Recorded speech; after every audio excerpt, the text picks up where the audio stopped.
Good afternoon, ladies and gentlemen. Welcome to the City of Los Angeles Board of Public Works special meeting for Friday, January 22nd, 2021. Good afternoon, Dr. Campos. Good afternoon, Mr. President. Fernando Campos, Executive Officer.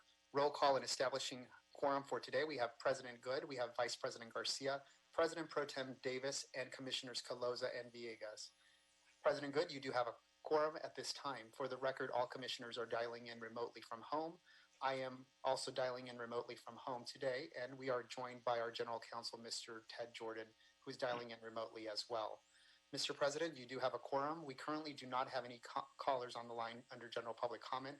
We do not have any commentary under the Neighborhood Council comments section, and no speakers on the line on any of the special agenda items for today's agenda. We do have a special request, two special requests. Item number 14 is being requested to be withdrawn from the agenda for today. The Bureau of Sanitation will submit that report at a future time when all the information is collected and resubmitted under a new cover. So again, that's item 14 requested to be withdrawn. And a special request on item number 16, if we can move that towards the top of the items. Okay. So that means we don't get to hear from Ali Visi on 14. Not on 14, but he is here on 21. So you do get to hear from him. Very good. Okay. Okay, that sounds fine. We can handle 16 early, and we will continue item number 14, colleagues, to a date to be determined. So item number 14 is to be withdrawn. Oh, withdrawn, period. Okay. That's okay. The request is to be withdrawn, yes. Okay. No objections on my end. Has anybody got any questions about that? I do. Thank you, President Good. If Ollie could just contact me afterward, I would just like to understand why we're withdrawing this item. This is one of the community level contracting opportunities that I think was also continued from December. So if you could just reach out to me afterward, I would appreciate it. And Ollie's on the line, Commissioner Caloza. My understanding also is that the Bureau is still working on the 1022 process. Based on the results from the 1022, that may significantly change the report itself. So they may have to start all over or restart the entire report as opposed to amending the report significantly. I see. Yeah, Mr. Visi, if you can just follow up with me after and schedule a briefing, that would be great. You definitely should. I will note, and thank you, Dr. Campos, for that clarification. That's right, because I remember we talked about that, right, Ollie? That the 1022 process was done in 2016, which I personally. We're gonna take this item off the agenda, so I think we shouldn't really get into much of the detail here. No, that's fair. No, I get that. Totally get it, Ted. But just I do think that this is wise to do that. So we'll withdraw item 14, and Ollie, you've heard from Commissioner Caloza there. Yes. And then let's handle item 1, and then I'm happy to move forward with item 16 first. So, all right, we all ready, colleagues? Item 1, approval of the minutes from Tuesday, January 12th, 2021. Do I have a second for my motion to approve? Second. Enthusiasm over minutes. I love it. Vice President Garcia and Commissioner Caloza, second. Any objections, President Pro Tem Davis or Commissioner Villegas? None for me, no objections. None for me either, thank you. All right, hearing no objections, the minutes from Tuesday, January 12th, 2021 are adopted forthwith. Dr. Campos, let's go straight to item 16 as requested. Item 16 is a contract acceptance for a project in CD 13, the Vermont Stormwater Capture in Green Street, Phase 1, recommending the board accept this contract. Is Ms. Wiles on here to present on that? Yes. Good afternoon, President Good. Steffi Wiles with the Bureau of Contract Administration requesting acceptance of this contract, which was awarded on December 13th, 2018 from the emergency sewer storm drain list of contractors, Clark Contracting, on a competitive basis, and the contract amount was $624,000 even, with a not to exceed amount of $686,400 even. The contract was executed and the notice to proceed was issued on March 27, 2018. All work was completed and including final corrections on July 23rd, 2019.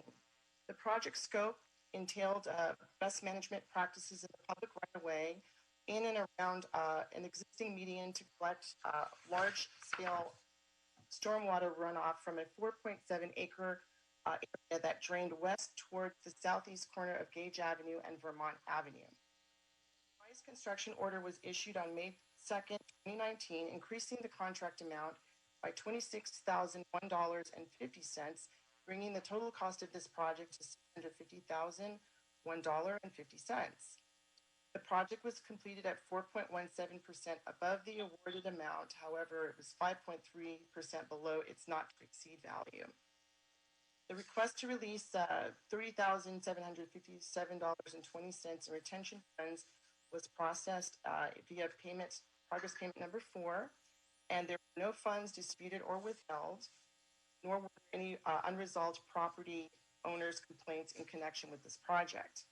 The funds were provided in Prop O Clean Water Fund number 16B, Department number 50, Appropriation Unit number 50PZ. And that concludes my report. Thank you.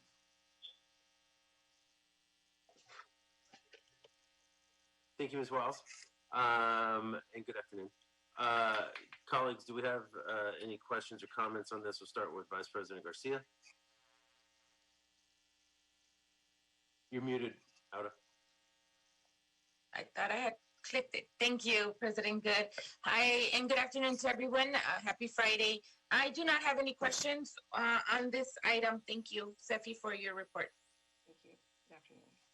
Thank you, Vice President Garcia. President Pro Tem Davis. No questions for me on this item, sir. All right. Commissioners Coloso Villegas. None for me either. Thank you. All right. Thank you, Ms. Wiles. Hearing no objections or concerns, this contract acceptance is adopted forthwith. Thank you very much. All right. So let's go back to items 2, 3, 4, 5, 6, 7, 8, 9, 10. Items 2 through 10 are all assessment hearings for street lighting maintenance assessment districts. Let's take these in a bundle, Dr. Campos. Okay. And Mr. President, sorry to interrupt. On item number 16, and I may have missed this because of my internet connection at home, you did go through a round of questions regarding item 16. Was there a motion on the table for that one? And I may have missed it, and I apologize. You know, you may not have missed it because we may not have motion. So thank you, Dr. Campos. Okay, thank you. I just wanted to double check because my internet is really bad, and Commissioner Garcia can attest to it, how bad it is. But no, I'd like to claim that you missed it. I think I missed it. So we'll go with that. Do I have a motion? I'm going to take responsibility. I'm going to motion to accept this contract. Do I have a second? Second. Thank you, President Pro Tem Davis and Vice President Garcia, for seconding my dereliction. And do I have any questions or concerns, Commissioners Coloso or Villegas? None for me. All right. Officially this time, contract acceptance on item number 16 is adopted forthwith. And thank you very much, Dr. Campos. thank you very much. I appreciate that. And yes, to answer your question on items 2 through 10, you can take those together. Terrific. And your Ruben Flamenco is on the line for those items. Yes, sir. Mr. Flamenco, good afternoon. Good afternoon, Commissioners. Ruben Flamenco, Bureau of Street Lighting. Items 2 through 5 and items 7 through 10 pertain to lighting districts, which we are creating in conjunction with private development projects. Item 6 pertains to a lighting district which we are creating in conjunction with a Bureau of Street Lighting initiated LED conversion project. Only public parcels are impacted. No private parcels are included in this particular lighting district. Ballots for items 2 through 10 were mailed on December 16th, 2020. Ballots for items 2 through 10 must be received by the city clerk's office by Tuesday, February 2nd, 2021. We have not received any objections to date on items 2 through 10. We are requesting for the board to adopt and forward items 2 through 10 forthwith to City Council. Thank you very much, Mr. Flamenco. Any questions, Vice President Garcia? No questions from me. Thank you. All right, thank you. Commissioner Villegas? I have no questions either. Thank you. All right. Commissioner Colosa? No questions for me. Thank you. Thank you. And President Pro Tem Davis? None either. All right. Hearing no questions or concerns, do I have a motion to approve items 2 through 10 right now? So moved. All right. I'll take President Pro Tem Davis's motion. I'll take a second from Vice President Garcia. Concerns or questions, Commissioners Colosa or Villegas? None for me either. All right. So items 2 through 10 are adopted forthwith. Thank you very much, Ruben. Have a great weekend, okay? Likewise, thank you. Thank y'all. All right, colleagues, that brings us to item number 11. Item number 11 is in CD 15. This is a sole source task order solicitation, TOS number 70. Studio Pali Fichetti Architects, Warner Grand Theater Rehabilitation Project, recommending the board authorize the city engineer to issue a sole source task order solicitation to Studio Pali Fichetti Architects. I'm quite sure I'm butchering that name. From the pre-qualified on-call architectural and related professional services consultants list to provide architectural design services for the Warner Grand Theater Rehabilitation Project for the budget authority of not to exceed $995,870, which includes contingency. I believe Stephen Fierce is with us from the Bureau of Engineering to present on this. And good afternoon, Stephen. Hi, good afternoon. Yes, I'd like to give a little background on it. This is the Warner Grand Theater. It's located at 478 West 6th Street in San Pedro, in Council District number 15. The theater was opened in 1931 and is a City of Los Angeles Historic Cultural Monument and is listed in the National Register of Historic Places. The theater contains 1,489 seats. The Department of Cultural Affairs has operated the theater since 1996. Additionally, a private nonprofit organization, the Grand Vision Foundation, has been a part of the theater and has taken on the role to raise funds for historic and aesthetic restorations and renovations. On October 3rd, 2018, the Bureau of Engineering issued the initial TOS, number 35, in the amount of $75,000 for providing pre-design services and design concept options for the Warner Grand Theater. 7 consultants submitted proposals in response to this TOS, and all proposals were competitive and met the minimum criteria for the TOS. And after a thorough evaluation, SPFA, or Studio Pali Fichetti Architects, was the selected firm. On March 4th, 2019, under the authority of the city engineer, staff issued the notice to proceed in the amount of $75,000 to produce the feasibility study and cost estimate. As a result of the feasibility study, the project is divided into 3 phases. The current project for this report constitutes phase 1 and phase 2. The total project cost is for the amount of $9,873,000. The project is currently being funded with the city's MICLA bond funds in the amount of $5.78 million and through capital improvement expenditure program in the amount of $20,000. According to the second financial status report dated December 4th, 2020, The Warner Grand Theater has a total of 5.78 million in MICLA funding and is in the design stage. Currently, construction is not scheduled for initiation until January 2022. And on page 21 of the report, the recommendation is that 2 million is retained to fund design, pre-design, the bid award activities, and 3.78 million is reduced in the current fiscal year. This does not impact design moving ahead, and the intent is to replace the construction funds through the city budget in future years. Council District number 15 is working with the Office of City Administration, the Office of the City Administrative Officer to find the remaining 4 million in the next budget cycle to fully fund the project. The current available funds will be used for the design of phase 1 and phase 2, and construction will commence upon availability of additional funds. Phase 1 work consists of new elevator, upgrade, restrooms, renovation to the entrance lobby, ticketing offices, storage, administration offices, event spaces, the main lobbies, audiovisual equipment, and some other miscellaneous improvements. The phase 2 portion focuses on restoring the exterior of the building, HVAC repair and replacement, earthquake retrofitting, ADA seating, amongst a number of other miscellaneous items. The sole source justification, I just like to make a verbal note.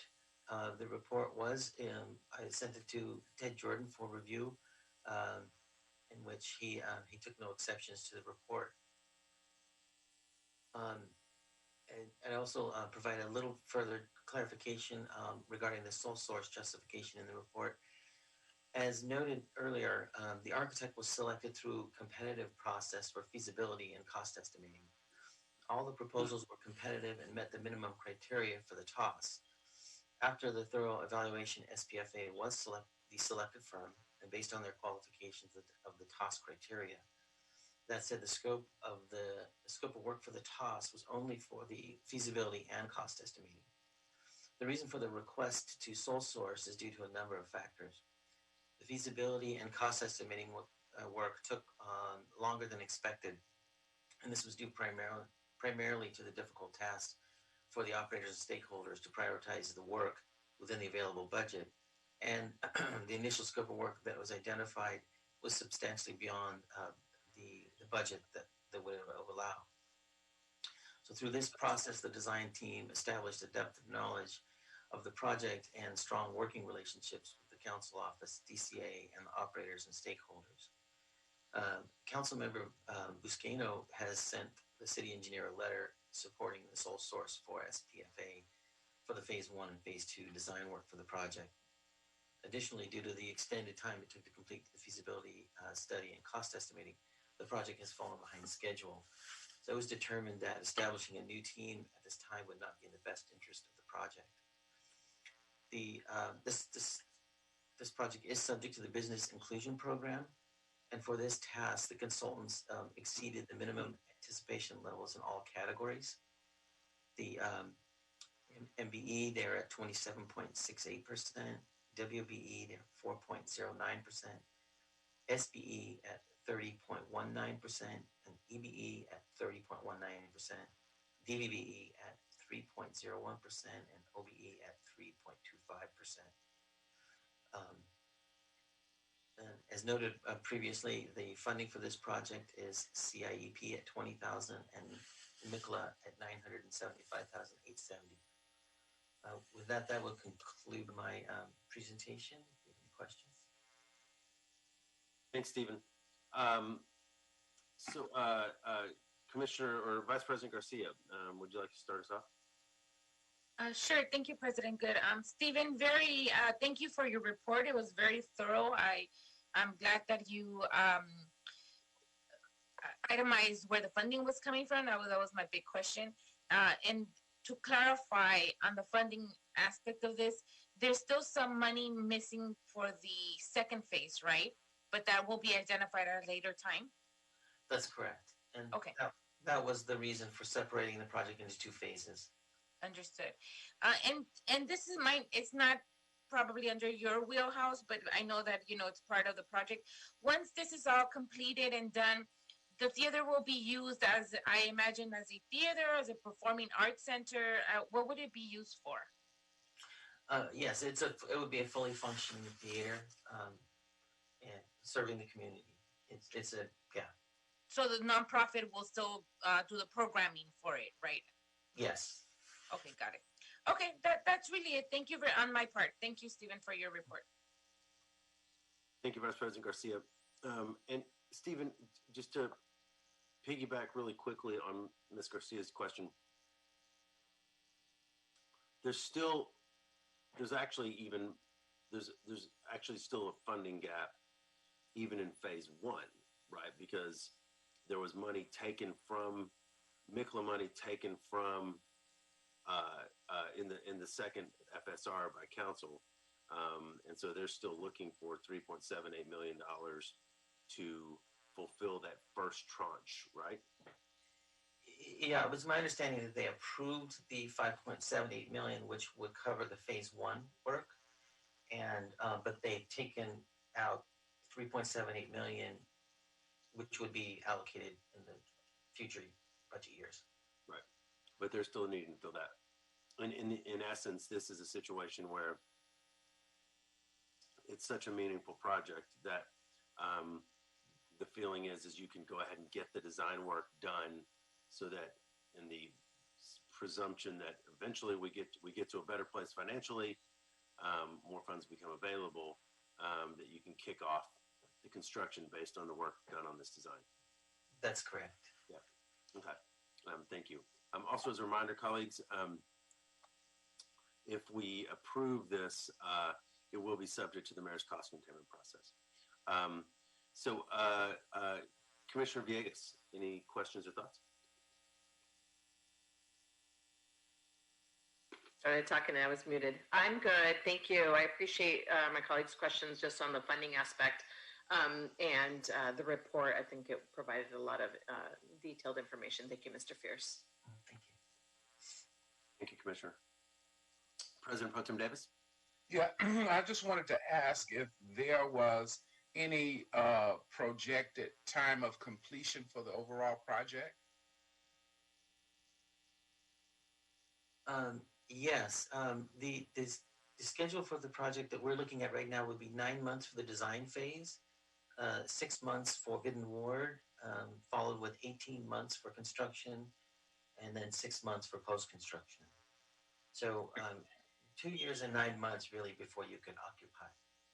Got it. Okay, thank you. But that's for phase one. That's actually just for phase one, right, Steve? Well, if the funding was found, then it would be for phase 1 and 2. Okay. Okay. Thank you. And Commissioner Colosa? I don't have any questions. Mr. Fierce, I thought he did a nice job summarizing the project and has briefed me on this, so I'm good. Thank you. Great. Thank you, Commissioner Colosa. I don't really have any questions either. Thank you for the thorough briefing. I got Stephen in the report. I would just say, if anyone's seen it, it's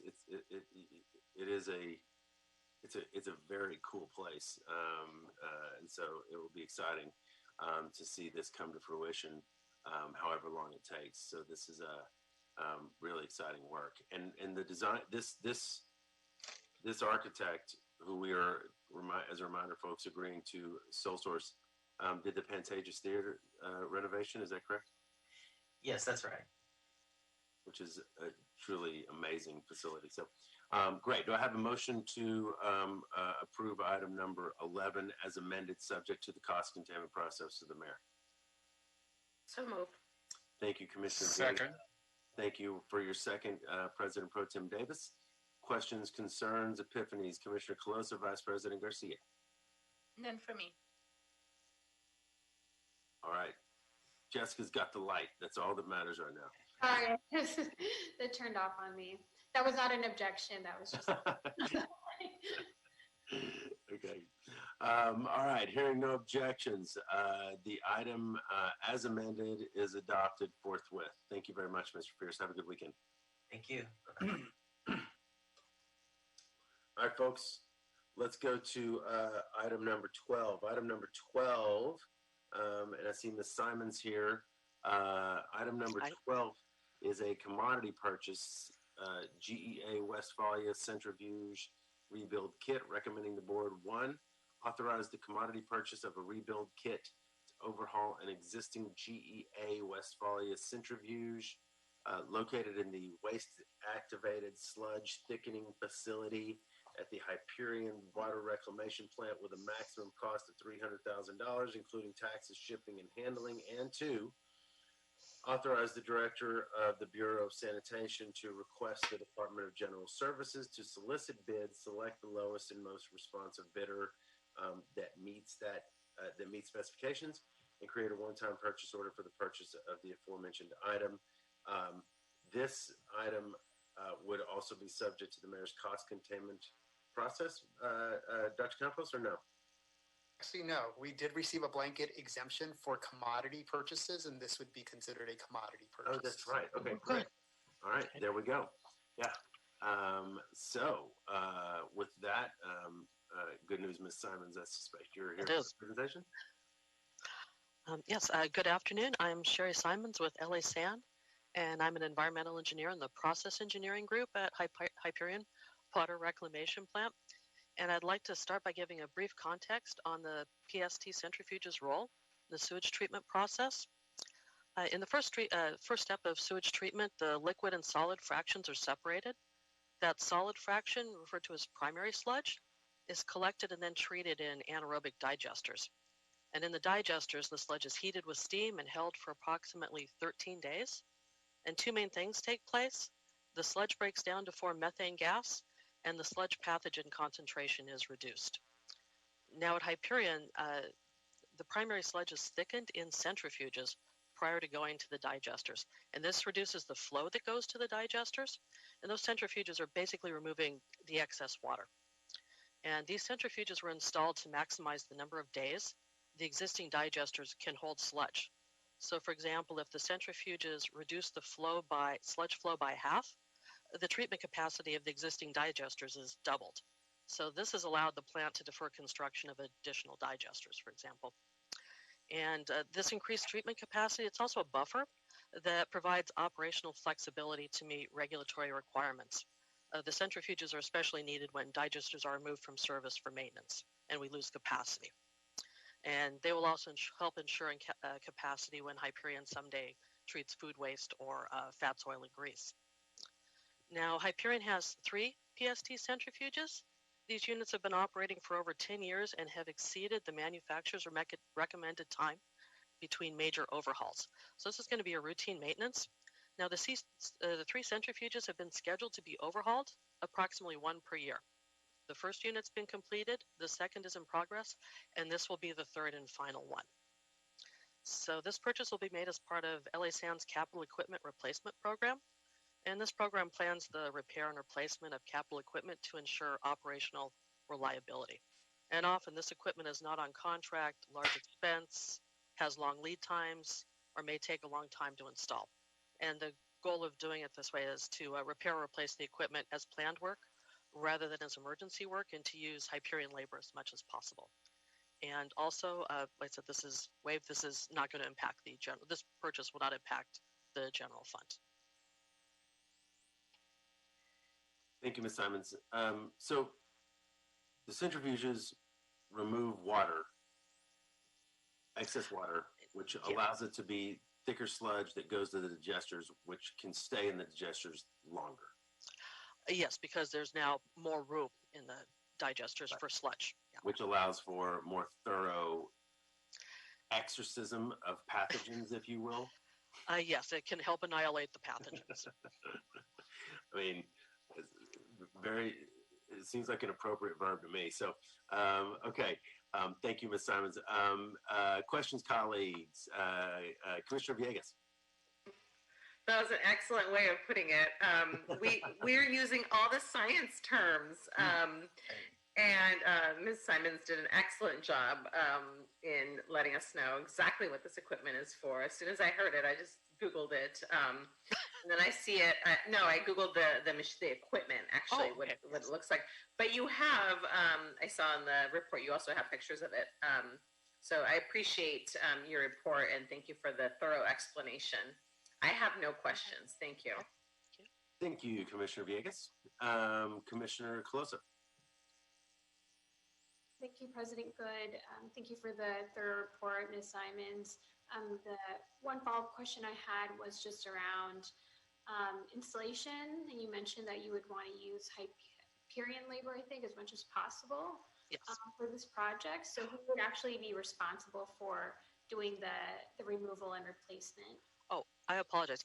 That's for the capital equipment replacement program. We try to use Hyperion labor as much as possible. For this particular item, it'll be 100% Hyperion. Okay. So our mechanic shop, for example, is the shop that's responsible for this work. Okay, so LA Sand staff. LA Sand staff, yes. Got it. Thank you. Okay. That was my only question. Appreciate your report. Sure. Thank you, Commissioner Colosa. President Pro Tem Davis. No questions for me on this item. Okay. Thank you, sir. And then Vice President Garcia. Thank you, President Good. No questions from me either. Thank you. Okie doke. All right. Thank you, Ms. Simons. Do I have a motion to move this forward? I'll move it. Second. Thank you. Motion to move from Commissioner Villegas, seconded by President Pro Tem Davis. Any concerns with exercising pathogens, Vice President Garcia or Commissioner Colosa? Not at all. Okay. All right. Hearing no objections, the item is adopted forthwith. Thank you very much, Ms. Simons. Thank you. All right, folks. Let's move to item number 13. I think we've got Wing Tam with us here today. This is a memorandum of agreement with the Council for Watershed Health, recommending the board, 1, approve and forward this report with transmittals to the mayor, requesting the Board of Public Works to approve the intent and objectives of the memorandum of agreement with the Council for Watershed Health. The city's share of funding will be $100,000 per year for a period of 3 years for a total of $300,000. Through this agreement, the Bureau of Sanitation will become an agency member or partner of CWH, the Council for Watershed Health. And 2, upon the mayor's authorization, the president or 2 members of the board will authorize the director of the Bureau of Sanitation to execute the membership agreement. Mr. Tam, good afternoon. Mr. President, we do have Dr. Mahesh Pujari on the line for item number. Sorry. Hi, Mahesh. Number 13, correct? We don't need to hear from you, Wing. Okay, Mahesh, go ahead. Good to see you, Wing. Mahesh, how are you, sir? You're muted. You're muted. You're on mute.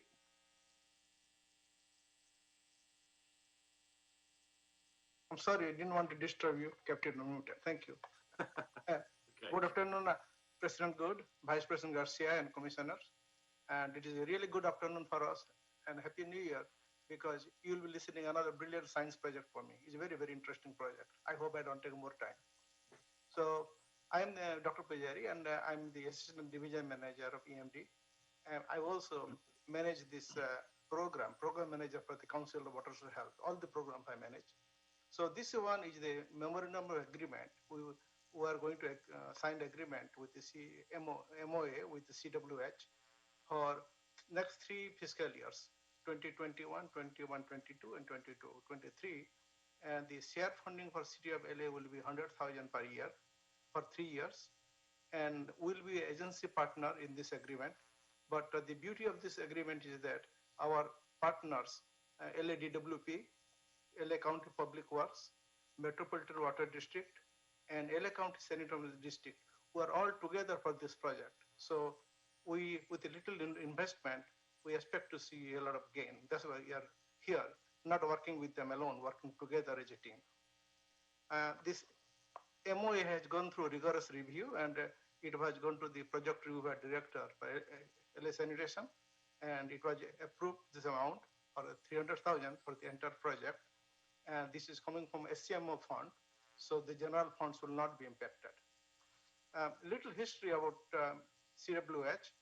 And CW has played a vital role, convener, technical expert, and facilitator and program manager for various projects related to water bodies and water management and wastewater for the city of Los Angeles and this region for about more than 20 years. And CWH is a 513 non-profit organization. It was founded in 1996, and they have a ample knowledge, and they work together with a variety of agencies, and we like their involvement to improve the health and sustainability of our water bodies in the region. So we are looking here in this project that how the wastewater is impacting to the LA River. That's a very key question, and there are many unknowns, and the EPA and State Water Board are imposing many stringent new programs, and we feel as a scientist that we are not ready to take all the challenge today. If something comes to us tomorrow, LA sanitation is really not ready. We are far behind. So we are taking this opportunity to take the brain and network of all our support agencies to work together to bring something externally new for the LA River. What we want to do for next 3 years is really brilliant, and you people know that the PFAS, foreign perfluoride substance compounds, are used everywhere for last decade, not several decades really. It is used as a water repellent. When you clean the carpet at home, we tell them, oh, give some more Scotch Guard. No, that's nothing to do right now because it contains PFAS. It is used in fabrics as a water repellent. And when you use a non-stick glassware or steelware, they spray it, then water will not stick. We can use less oil to cook, but we use less oil, but we eat a lot of PFAS. So these are the new science, emerging science. In the fast food restaurant, they're using it. In the pizza box, they want the box to be not to become wet to the water. So they spray it so that when you bring pizza home, the box is really intact. So this has a lot of good things, but unfortunately, these chemicals have a serious side effect on the body. They create high cholesterol, subject to heart attack. They have a lot of skin disease. They are promoting cancer. So it is a really toxic environment, and it took years for US to know that we should not be using it in this country. And finally, with the resolution, EPA has banned these chemicals. It's no longer produced and used in this country. But unfortunately, we are importers. We are importing all these many goods from foreign countries, and still the foreign countries import contains the PFAS chemical, and still it goes to the environment. So our job is here that if these chemicals are coming to the country and going to the waste, it is going to the wastewater by using recycled water or wastewater discharge, and is going to fish, is going to sit in the sediment because they have a long life, and it is ultimately reaching the groundwater. So I think it's about time for LA sanitation to be a team player, is a team leader, to explore the possibilities to understand whether the wastewater we're discharging to the LA River is really not supporting the environment, and we're causing more harm than good, especially for these compounds. So we have really designed the project so that we will evaluate wastewater's impact on the LA River at the downstream of LAG and DCD or treatment plant, so that we can correlate the effect to the LA River, and we can help the treatment plant to improve the treatment, change the methodology, so that rather than we're discharging PFAS to LA River, we can find a new technique to destroy it in the treatment process, and will not continue to have the PFAS in the LA River. Well, and doing this, another thing will happen, that US EPA is setting a maximum contaminant level in drinking water. So if for any means that it goes to the drinking water, that all our drinking water bodies are invalid. And it is about time for us to work from today. So down the year for next 5 or 10 years, some stringent regulations will come. We are able to handle it. We are able to comply with the federal agencies. And I think this will be a novel project. So what I am presenting you, we are going to, for next 3 years, we'll be analyzing fish tissue on the LA River, whether they are contaminated with PFAS. We're looking to the sediment, whether sediment is accumulating these compounds and the concentration is increasing. We like to see the wastewater, further how much concentration in the wastewater. And as you know, mayor's mandate by 2035, LA will be full of recycled water. We'd also like to see that if the water goes to the recycling process, can the recycling process can eliminate PFAS? So we have an ambitious plan for the next 3 years to bring all the science together. Hopefully, what we are proposing will accomplish. I can only conclude it with a hope. It's a big hope. I hope it will be a good project for LSN. Any question? Thank you, Mahesh, very much. Just a point of clarification.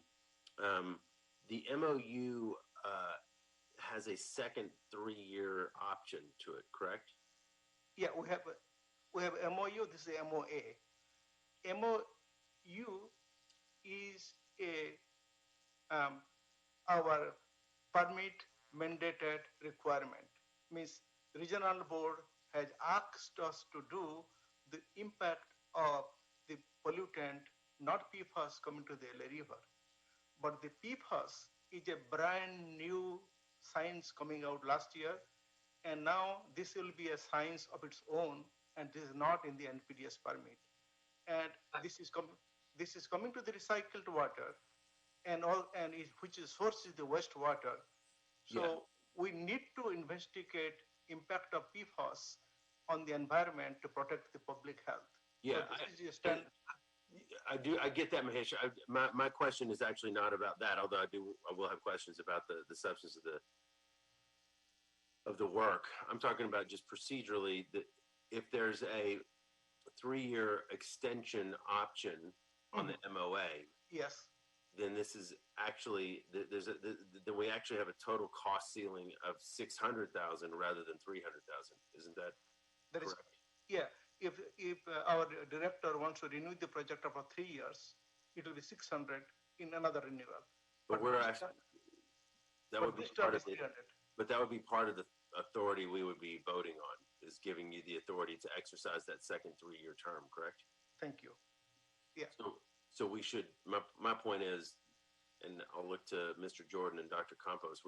This should actually be authority for This is effectively a $600,000 authority versus a $300,000 authority. You know.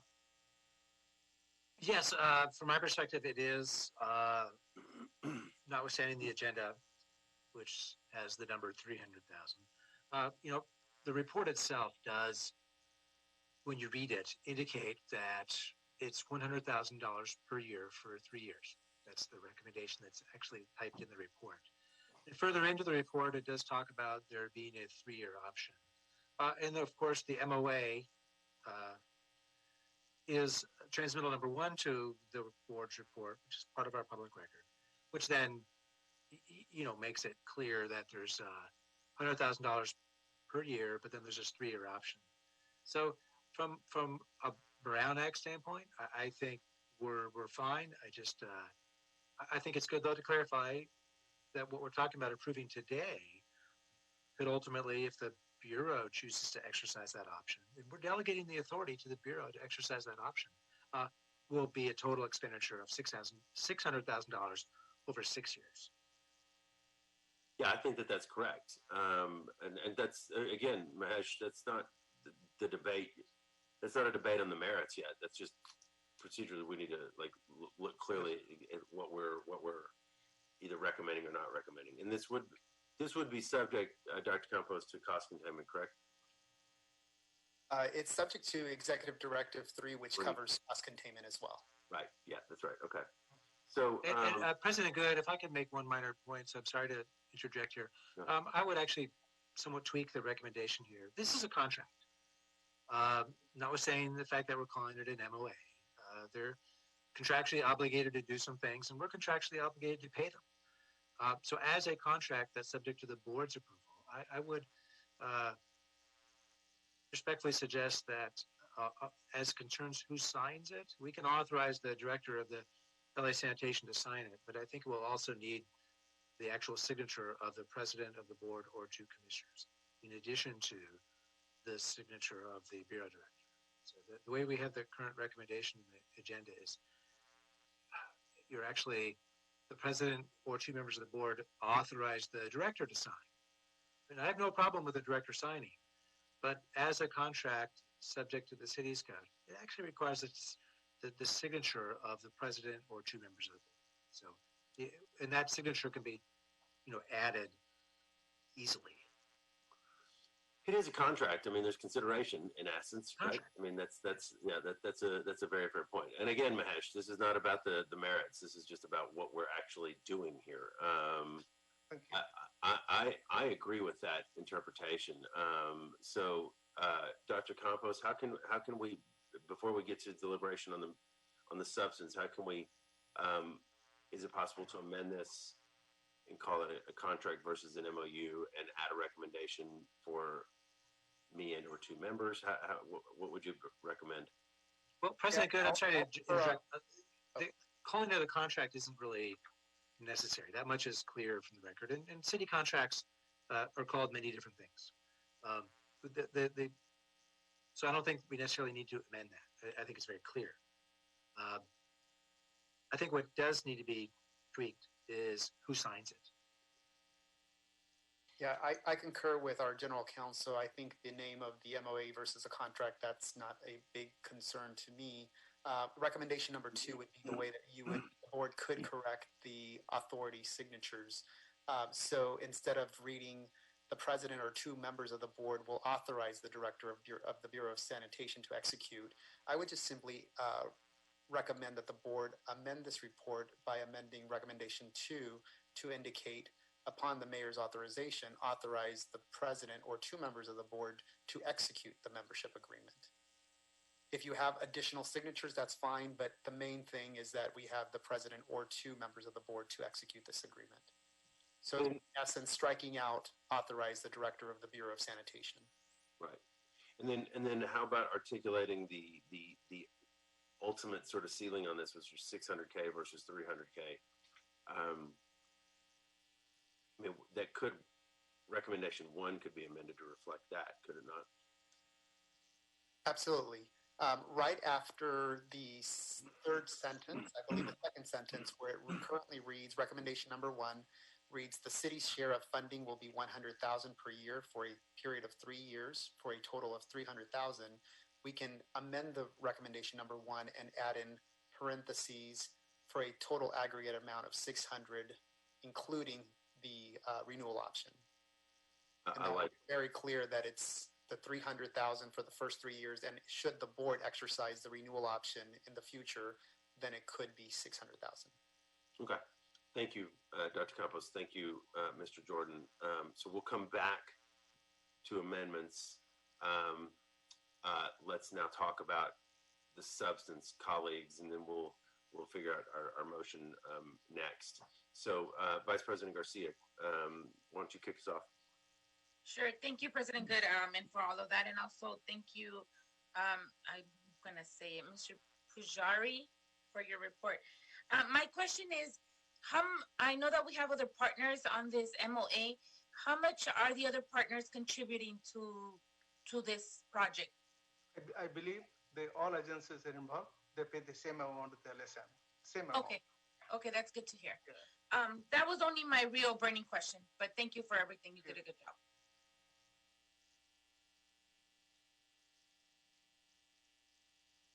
Thank you, Vice President Garcia. President Pro Tem Davis?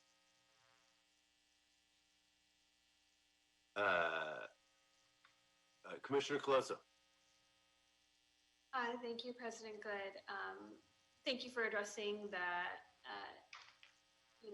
questions here and clarifying the piece about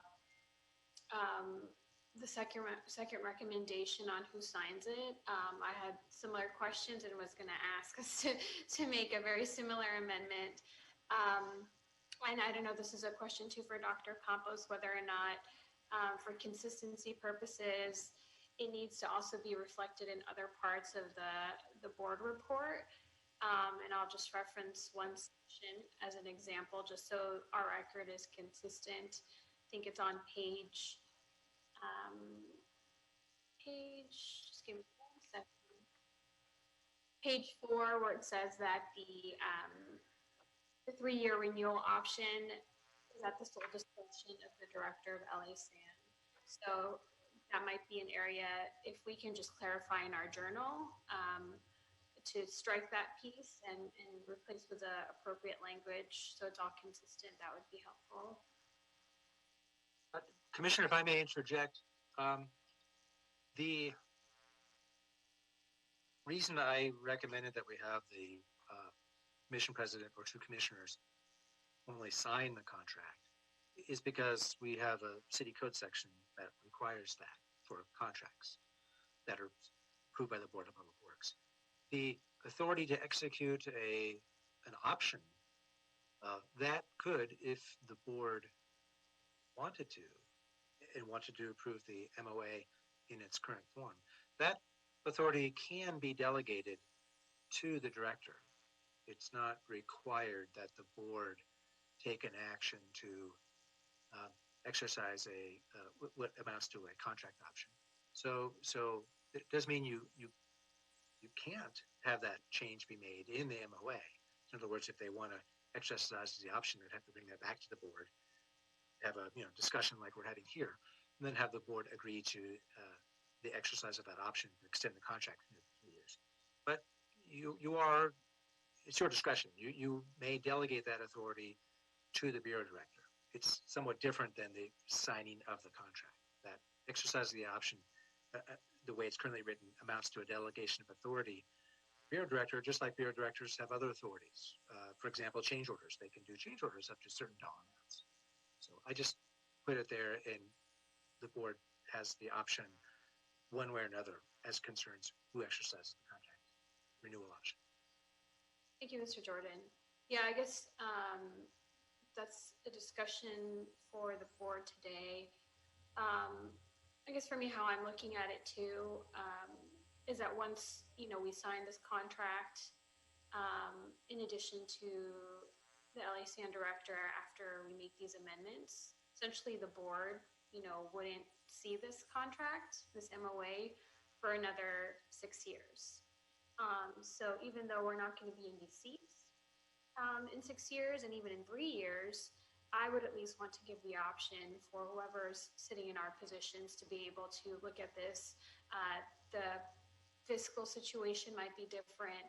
There might be, I don't know, other partnerships that we have with water quality and watersheds that may be up for consideration, that the 6-year contract period seems like, for me, I would want to give the opportunity for our future board to be able to take a look at this when it's up for renewal. So for me, I would personally want this to come back to board if they did consider a renewal, unless for whatever reason some of my other colleagues have a different opinion or feel like there's other benefits to why we'd want to just give away a 6-year authority for this MOA. So just kind of my feedback on that, and kind of just how I'm kind of looking at this MOA. I do have a follow-up question for Dr. Pujari. Thank you for your presentation. I appreciate it.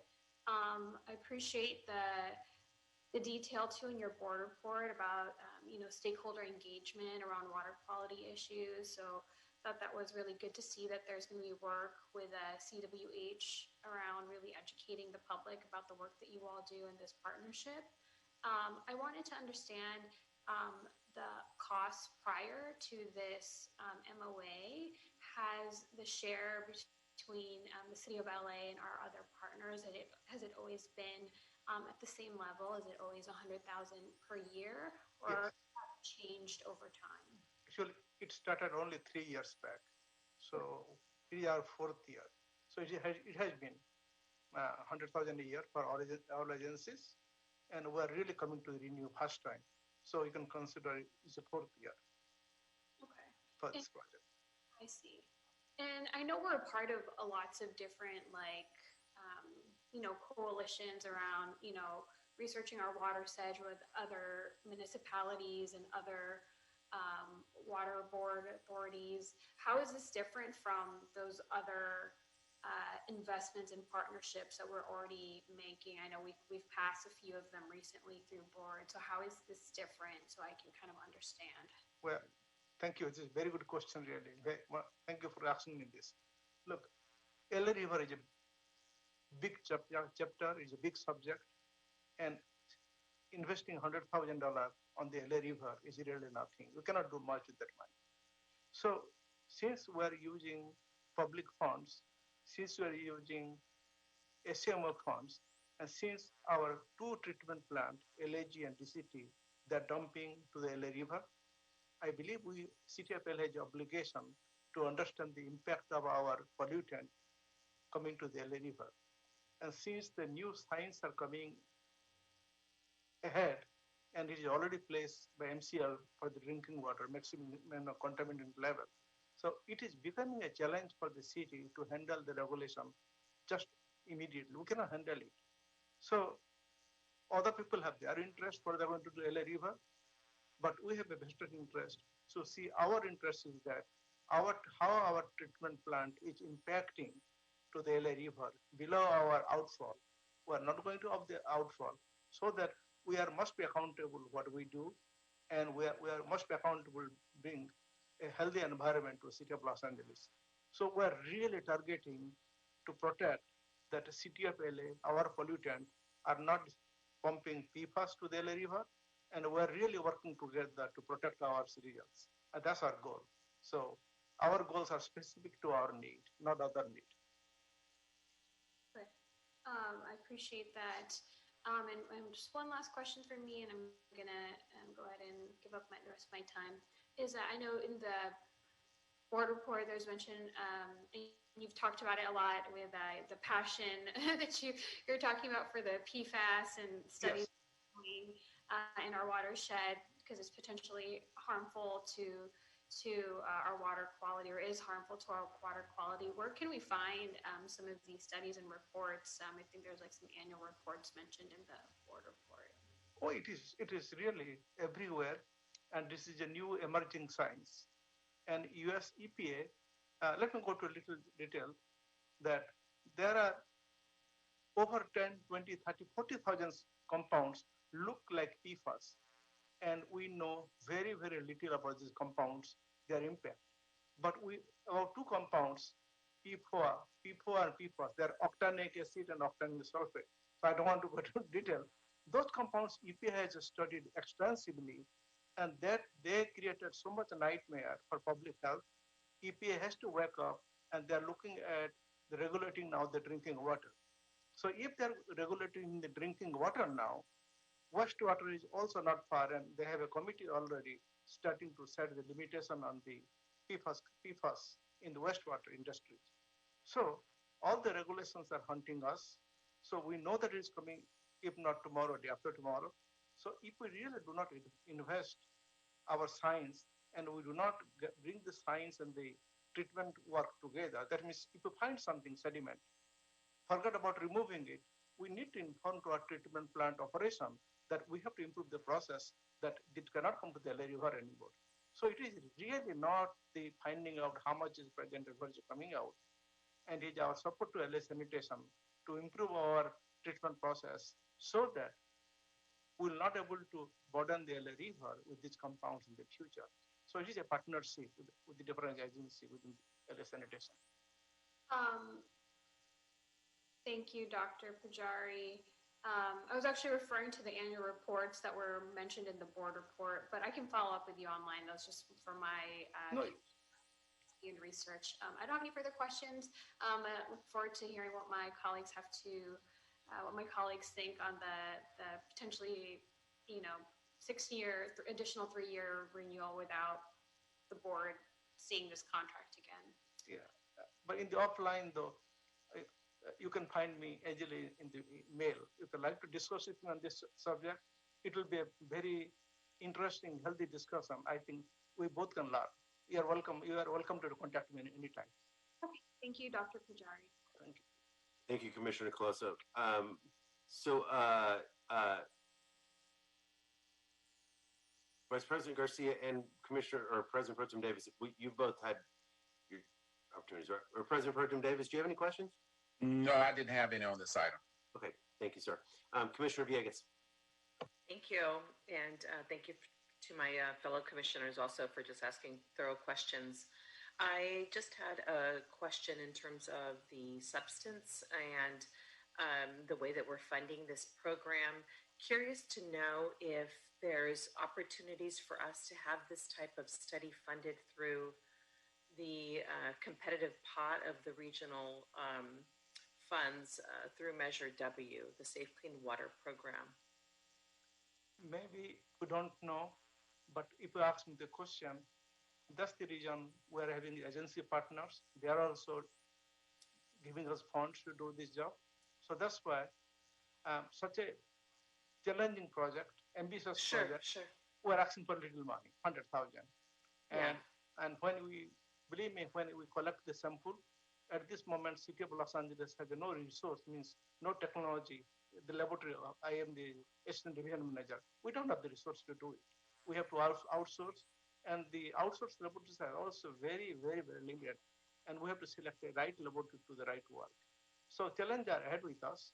So I believe this investment we're making is a small investment for a high return. So that's what we feel. Sure. Okay. Yeah, and the other concern that I just had, similar to Commissioner Colosa, since we're being, it seems tied for like 6 years instead of 3, is something that is, maybe we can look back after 3 years and see if there is a need for us to either pivot to another funding source or continue, coming back to the board for approval of an additional 300,000. No, I agree with you. And probably our bureau director wrote like that because as you all commissioners, you understand that renewing a project or getting through the paperwork what we go through, it is sometimes takes time, sometimes labor intensive, and sometimes the project may hurt.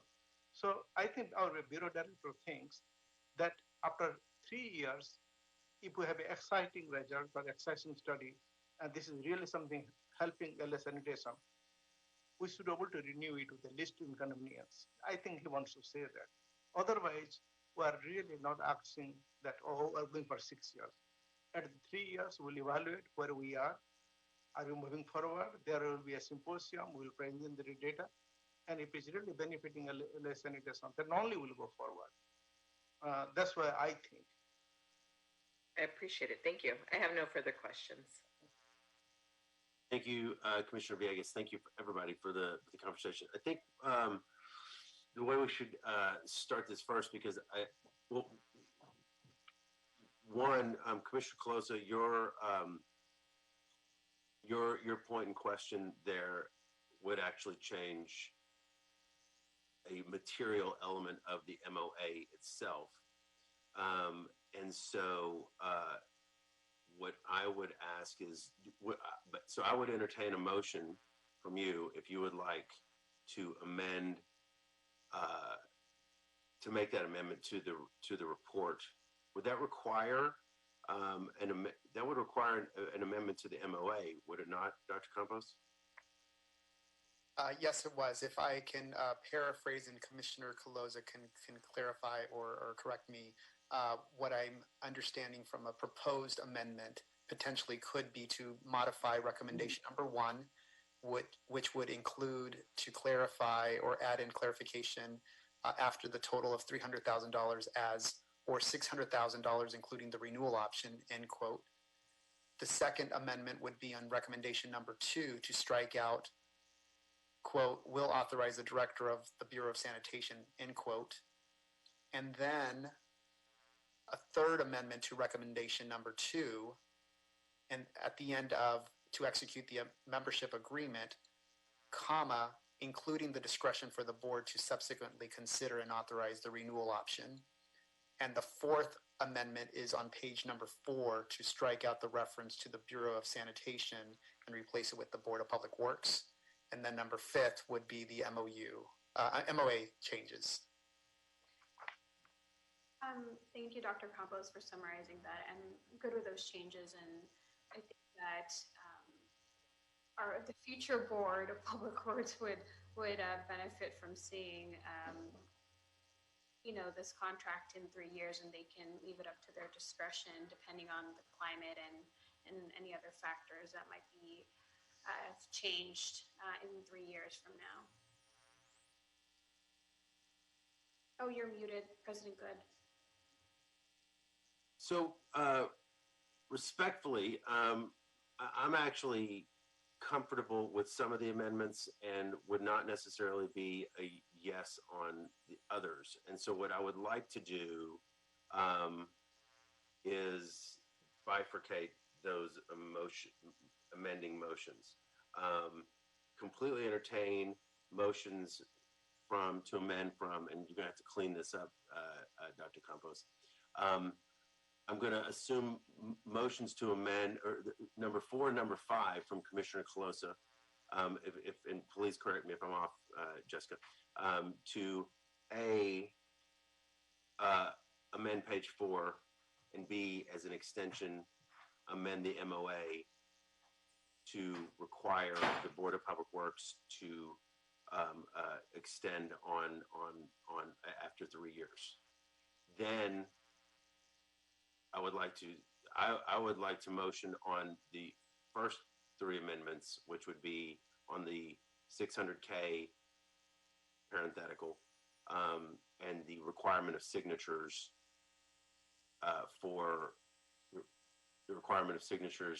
from us on the original or on the initial MOA. Does that make sense?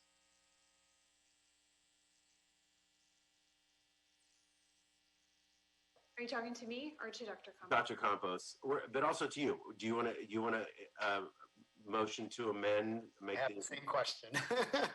Yeah. So really, actually, Jessica, do you or Commissioner Closer, do you want a motion to amend, make the amendments on page 4 and on the MOA? That sounds good to me. Yeah, I motion to amend. Okay. Is there a second to Commissioner Close's motion?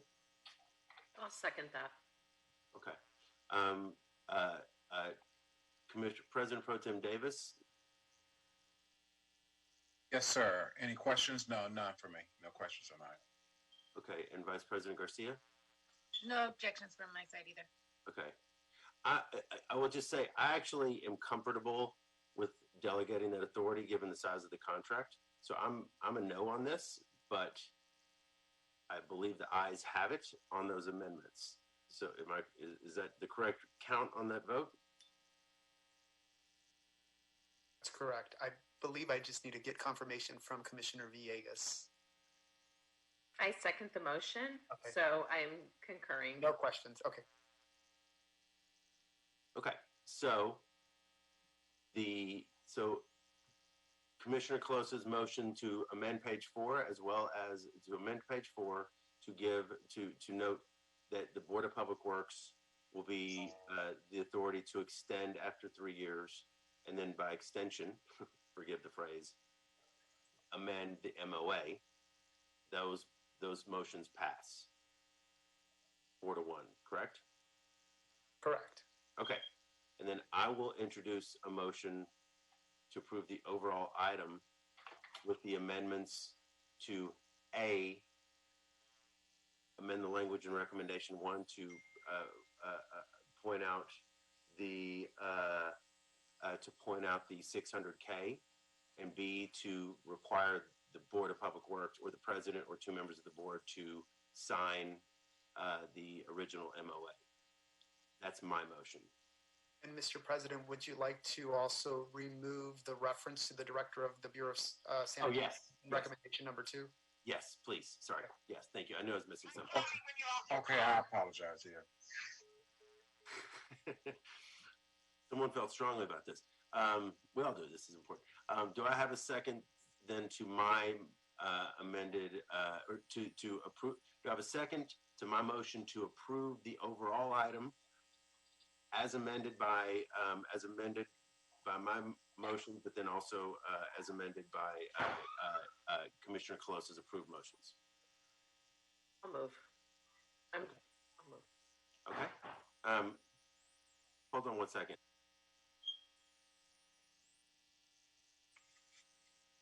I also had strong feelings in my household, apparently. Do you any objections or questions, Vice President Garcia? None for me. Okay. Commissioner Colosa? None, thank you. Okay. President Pro Tem Davis? No concerns for me, sir. All right. Okay, so the item is adopted as amended multiple times, forthwith.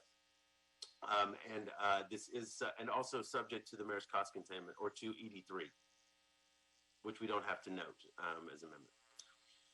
Okay, thank you, Mahesh, Mr. Vajari, and thank you, Wing, as well. So, just my last question. Do you think I have to do anything to the amendment? I have to do something, or should I work with Dr. Campos to get Dr. Campos will follow up with you on whatever is necessary from sanitation. Sure. I assume that it is approved for 3 years or six It is years? approved. It is approved For 3 years. It is approved for 3 years if once the board signs the MOA. Sure. And then based on Commissioner Colosa's amendment, 3-year extension will require Board of Public Works approval in 3 years. Yeah. Okay. Thank you. Yeah. The MOA will be amended as such. Sure. So, Dr. Campos, so you can, if you need any help, I'd like to work with you. I will definitely reach out to you regarding the MOA. I can handle the board report stuff. Thank you. Yes. All right. Thank you, Mr. Vajari. Thank you, Wing or Mr. Tam. You guys have great weekends, and thanks for the thorough presentation. All good. Okay. All right, colleagues. We're going to move forward to item 21, which is a report from LA Sanitation on specialized on-call maintenance services update, or it is the provision of a specialized on-call maintenance services update by Ollie VC. Hi, Ollie. Hi, President Good. President Good, Commissioners, Council, Dr. Campos. I'd like to thank you for taking me out of order on this. We have issued our first notice to proceed on this contract. And I don't know if you remember, I started working on this contract in 2010. So this is quite a milestone. We issued a notice to proceed for the terminal item, water reclamation plant, advanced oxidation process, effluent recirculation system. As I mentioned, this was issued on January 15th, and the scope of the work is for the contractor to procure and install the AOP effluent recirculation system at Terminal Island Water Reclamation Plant. So the work hasn't proceeded yet. However, by next quarter, we look forward to having some data to present to you guys regarding subcontractor usage and whatever other items that the contractor determines that we need to report on. So this is a good thing for us. It's a long time coming, and I'm happy to answer any questions. Thank you, Mr. VC. Colleagues, any questions? Vice President Garcia? No questions from me. Thank you, Ollie. Thank you. Commissioner Villegas? I'm good. No questions. Thank you very much. Thank you, Mr. VC. Thank you, Commissioner. Commissioner Nicoloso? No questions for me, thank you. Thanks. And President Pro Tem Davis? No questions for me either. Okay. All right. No questions for me. Thank you. We don't need to adopt there's report, do we, Dr. Campos? We just, yeah, it's just administrative. Okay. It's a receiving file, so Yeah. no one. Okay. Thank you, Mr. VC. Have a great weekend, okay? Thank you. You do the same. Appreciate it. Okay. Folks, let's move back to we are now on item we withdrew item 14. Let's go to item 15. Item 15 is in CD 14. This is a project labor agreement, adding this project to the master project labor agreement. 7th Street Streetscape Improvements Package 1, recommending the board add the Department of Public Works project labor agreement to this project. Ian Monte is with us. Good afternoon, Mr. Monte. Good afternoon. How are you? Good. You shaved your beard. You know what? I did it in honor of Dr. Campos's haircut. You know, if you change, I'm gonna make one. So, yeah, it was time. So, gonna do something different. Very good.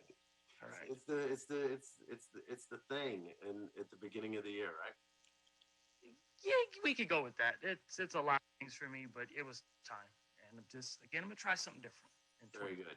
Right on. All right. All right. Well, again, good afternoon, members of the board. I am Ian Monte, representing the Department of Public Works Bureau of Contract Administration, along with the Bureau of Engineering, and we are jointly requesting the Department of Public Works project labor agreement to be added to the 7th Street Streetscapes Improvement Package 1 project. And this project is again in number 14, as Commissioner Good stated. This project has an estimated total construction cost of just under $6.7 million. This particular project would transform 7th Street between Figueroa Street and San Pedro Street into a multimodal corridor that prioritizes the pedestrian, bicycle, and transit improvements.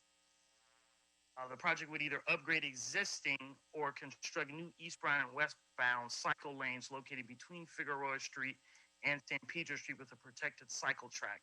The bike lanes are positioned adjacent to the curb with protection from raised medians and transit platforms. And the construction would also include new curb ramps, transit islands, bus pads, corner islands, new catch basin adjacent to the raised cycle tracks, and striping and signal upgrades.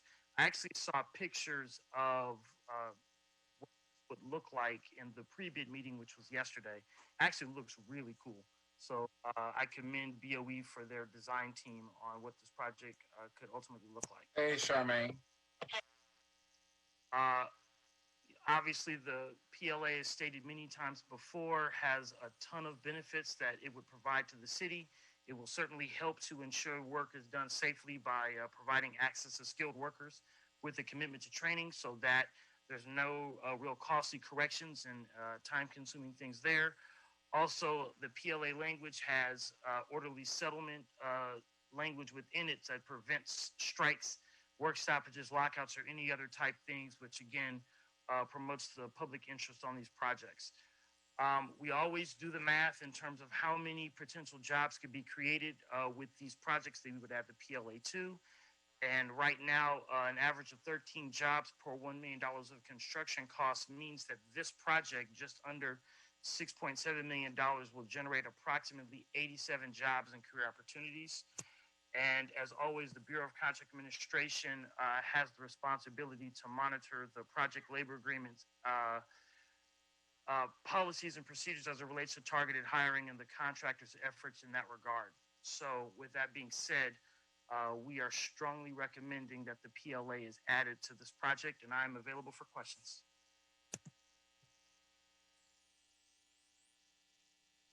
Thanks, Ian. President Pro Tem Davis, any questions? No, I don't have any at this time. Go. Commissioner Villegas? I don't have any questions either. I'm glad that this project will be the second PLA this week that we approve. Thank you. Great. Vice President Garcia? Thank you, President Good. I'm also dittos to Commissioner Villegas. I also am happy to approve another project labor agreement. The Eon, yeah, let me say that wrong. Fine. Sorry about that. Where will these 87 jobs, from what area will these 87 jobs be pulled from? You know I mean, what, yeah. So they're pulled from just throughout the city.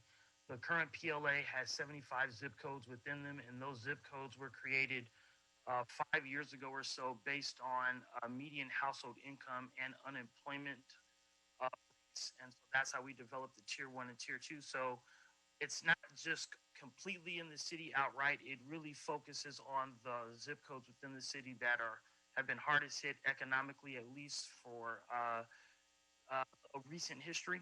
And so that's where the jobs would go.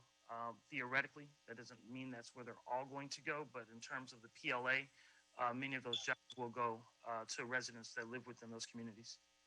Okay, that's good to hear because the work is in like the downtown, around the downtown area, right? The central area. Yes. Okay, that's good.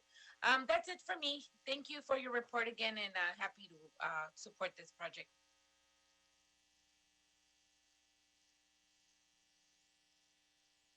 Thank you, Vice President Garcia. Commissioner Closa. Thank you, President Good. No questions for me. Echo the sentiments of Vice President Garcia and Commissioner Villegas on this. Always appreciate seeing the jobs numbers from the PLA projects and what will result from this, especially as we're in the hopefully entering into a recovery period for our economy. So thanks, Mr. Monte, for your work on the PLA as always. Thank you. Yes. Yeah, I would echo my colleagues. Thank you very much. I think it's exciting. Yeah, ditto. Anytime our master project labor agreement is found to be applicable on new projects, I think it's very exciting, and it's good for the city. It's good for Angelenos, and it's great for opportunity. So and efficacy and efficiency. So lots of good things. So. I will motion to approve this item. Do I have a second? Second. Thank you, Commissioner Closa. Any objections or concerns? President Pro Tem Davis, Vice President Garcia, Commissioner Villegas. None for me. None for us. None for us. Yeah. All right. Hearing no objections, the item is adopted forthwith.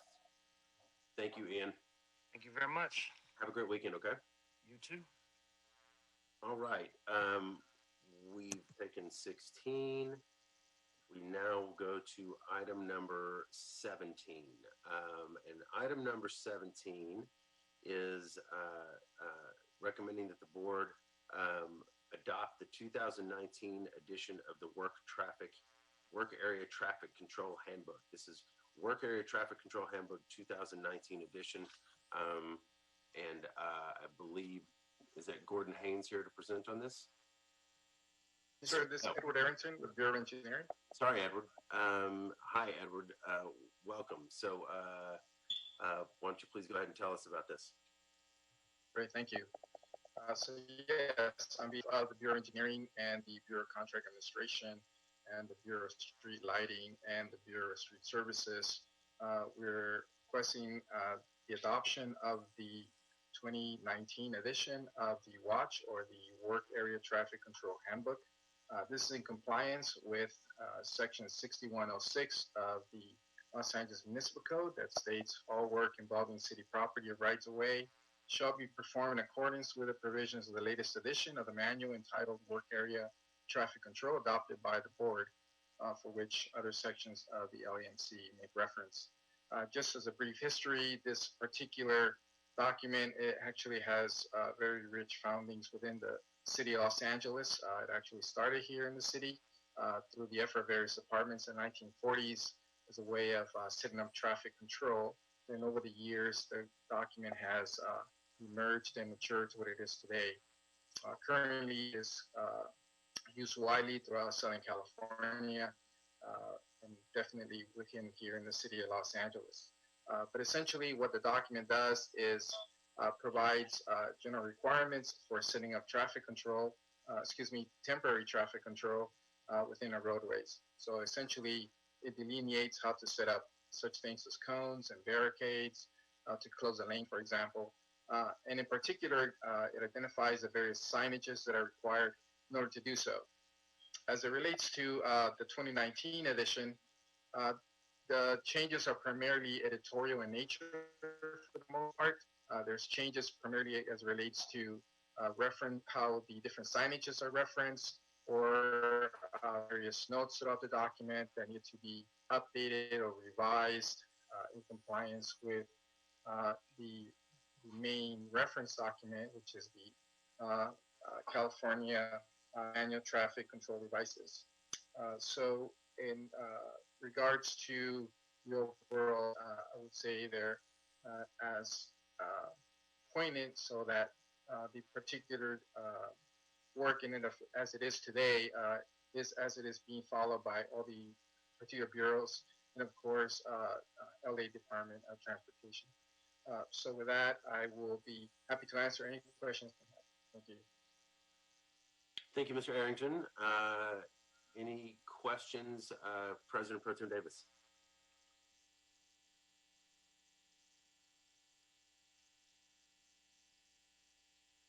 You're muted, Mike. No, for me. Thank you. Commissioner Closa? Thank you, President Good. I don't have any questions for Mr. Arrington, but just want to applaud him and his team for all the work on this. You know, it's a really technical document that everybody uses who does work in the right-of-way, especially for the traffic control pieces. You know, I had a chance to look through a few pages of it when Mr. Arrington gave me his report, but they pour a lot of hours into this, upgrading, you know, what we need to use to really essentially do construction safely out in the public. So I appreciate your work, Mr. Arrington, and also just want to give you a very belated congratulations on your new acting position, or not so new acting position within the Bureau of Engineering, which for my colleagues is why we get to see Mr. Arrington more present to us at the board.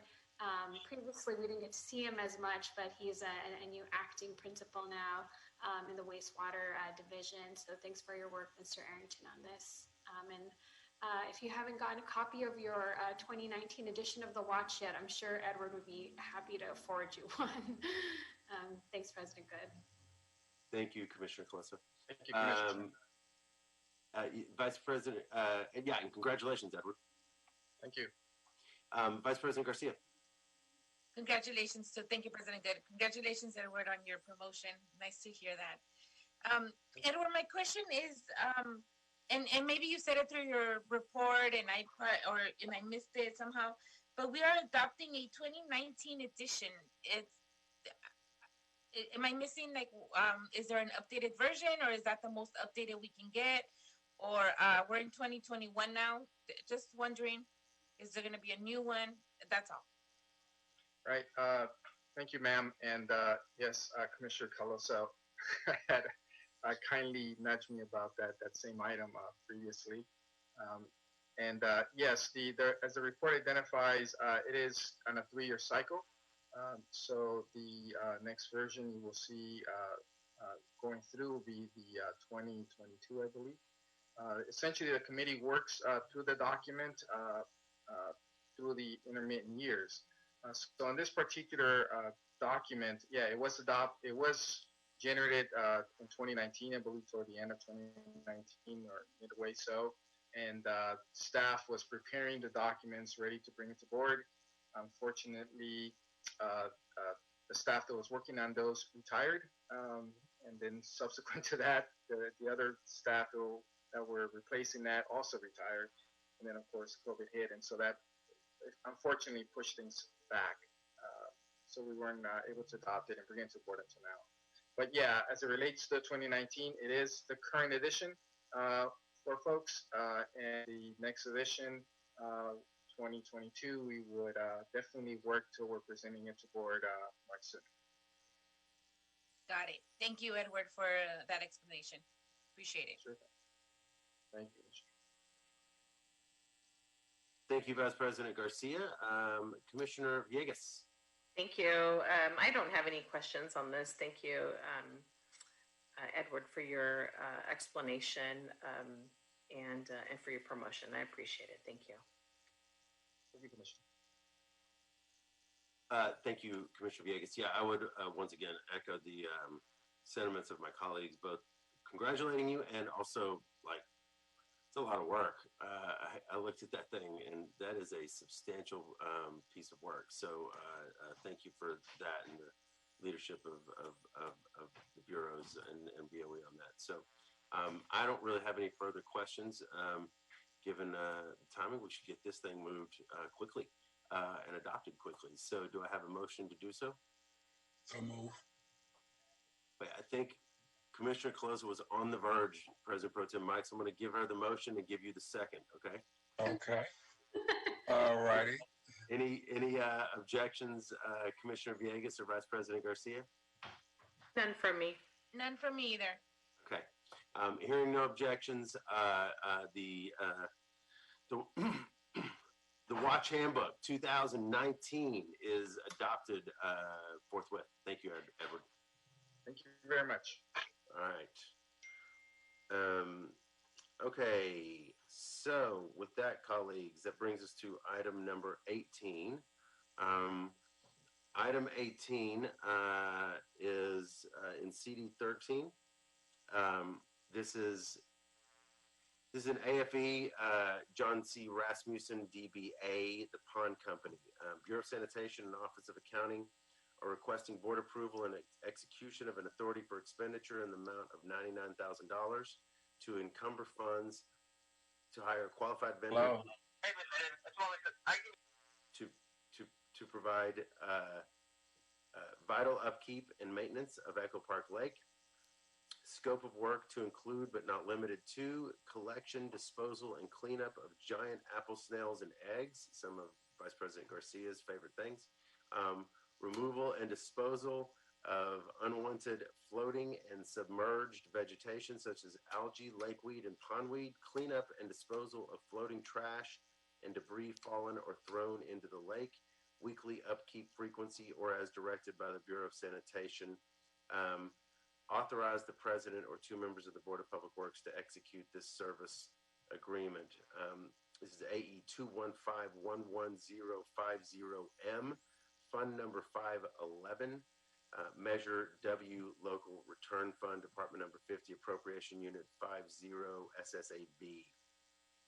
As a reminder, colleagues, this is continued from originally being agendized last Friday, January 15th.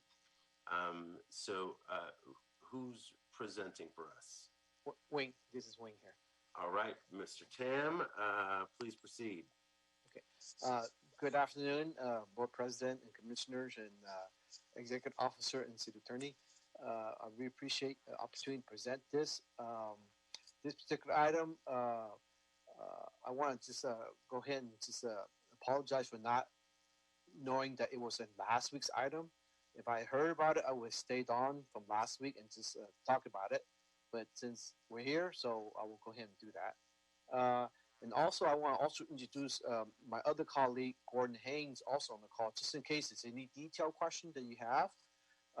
As Board President Good mentioned, this is basically a contract to hire a vendor, John Remsen, the Pond Company, to basically go out and physically clean up the lake, as mentioned, anywhere from trash, debris, giant snails, and algae and all that. And it's a weekly type of work that the company actually physically goes out into the lake with the waders on to pick up every snail and eggs and lake weeds and all that. And since this is a limited budget we have, I think I mentioned last time, we all have very little money to do this work, which is why it's only $99,000, and it's only good around for about 6 months. And as you heard last week, we're actually getting more money from another the Measure W money, $400,000. That will actually give us the additional resources down the line to do more work. But this is basically a hiring the vendor to basically do the minimum work right now so that we could continue the upkeep of this lake. Feel free to ask any questions. Thank you, Wing. Let's start with President Pro Tem Davis. No questions for me. Okay, thank you. Vice President Garcia. Thank you, President Good. I don't have any questions for Wing. I just thank you for teaching me and educating me about these blue snails. Actually, it was actually very interesting to learn all that, and that we actually have them growing in our lake. But I won't say that all that loud. Thank you so much for that, and that's all for me. Thank you. All right, Commissioner Colosa. Thank you, President Good. Mr. Tam, I knew you were the culprit from last week. I had a feeling. For this, just so, and thank you for explaining kind of how this correlates with the kind of operation and maintenance agreement that we had approved last week using getting the regional, I think, regional Measure W funds. So is this going to be the last AE the board should be seeing in a while, since you're getting a new stream of funding through that agreement? Is that correct?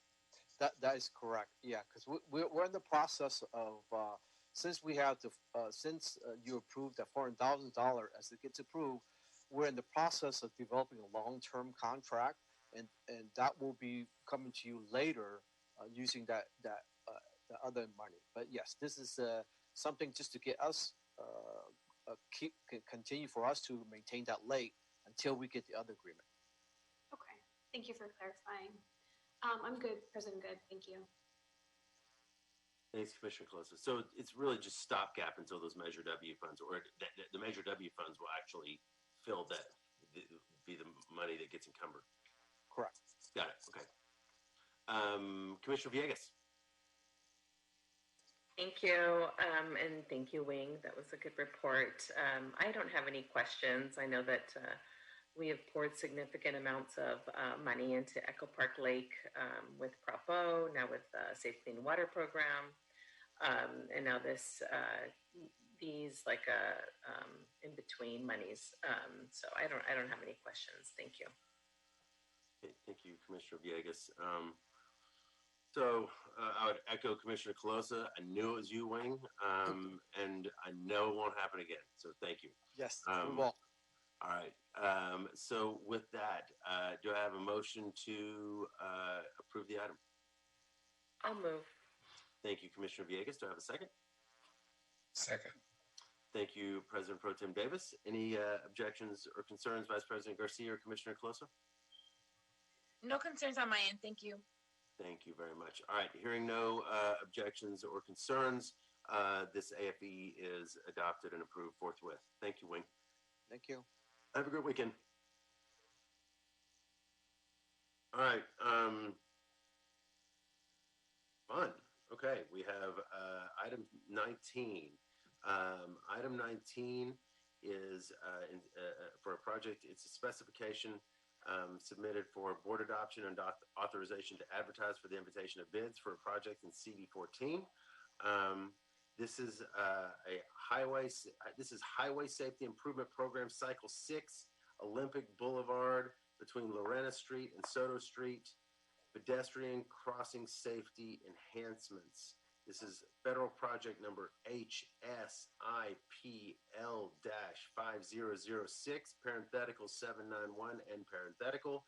Work order number E1908084. Estimated cost of the project is $543,256. No, excuse me, $543,256. That would have been a significant mistake. Bid receipt date is March 2nd, 2021. Do I have a motion to open this up for the bidding? So move. Second. Thank you all. Got a motion from Commissioner Villegas and a second from President Pro Tem Davis, Dr. Campos. And any concerns or questions, Commissioner Colosa or Vice President Garcia? None for me. Okay, thank you all. All right, hearing no objections, this project is ready to go out for bid. All right, now we have item number 20, which is stormwater capture update from the Bureau of Sanitation, LA Sanitation. Who is with us today? It's Wing Tam here, and I'll start, and then I'll introduce my colleague. But basically, this is our quarterly report that we provide to the board in terms of what we have captured for stormwater, utilizing a lot of our green stormwater infrastructure. And it's a reason I rotate from different people is that I want to give some of our newer engineers, especially people like Andre Harris, opportunity to gain some experience presenting to board. So just so that we could start. And the other thing too is that we have a document we would like to share, and if you don't mind, Andre is going to share screen with you. At least you could see visually when we present the oral report, give you update some of the projects and how much water we're actually going to be capturing for this from last rainy season. It's actually very significant. You're going to hear that. It's the millions and millions of gallons we actually are capturing from a lot of projects we've been implemented over the years. So again, Wing Tam for sanitation, and I want to introduce Andre Harris. Go ahead, Andre. Andre, one quick note for friends of the program know that we all take note of backgrounds, and I've been noticing, Andre, that it appears you're on the set of Wicked. Those are the Northern Lights. I'm in Alaska. Nice. Is there a lot of stormwater being captured up? It's all frozen. It gets frozen, right?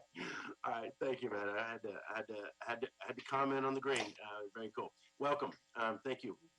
Thank you. Can everyone see my screen? You should be seeing. I've got it. Okay. Although there we go. Great. Okay. Good afternoon, President Good, commissioners, and Bureau representatives. My name is Andre Harris, and I'm an environmental engineer associate with the Bureau of Sanitation, Watershed Protection Division. I will be reporting and providing an update on the stormwater capture projects utilizing green stormwater infrastructure. We'll first get into the scales of the GIS projects. So the projects vary from institutional scales utilizing low impact developments, which are LIDs, like rain barrels, to a distributed scale utilizing green street bioswales and dry wells, to a regional scale, which are bigger projects utilizing large lake wetlands.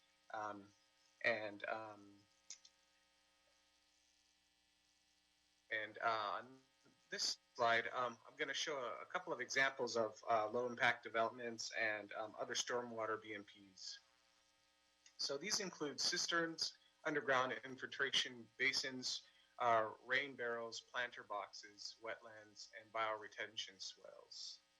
So as you guys are probably aware of, like South LA wetlands, there's a big bioretention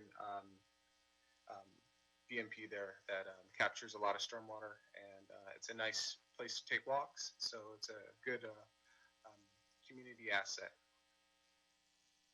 So we'll get into the projects currently being implemented. And the first project I want to discuss is the Central Jefferson Quincy Jones Green Alley Network, and this is in CD9. This project is in the pre-design phase. It's a network of green alleys totaling about 1.5 acres, and will be revitalizing the stormwater capture and enhancing the community benefits there.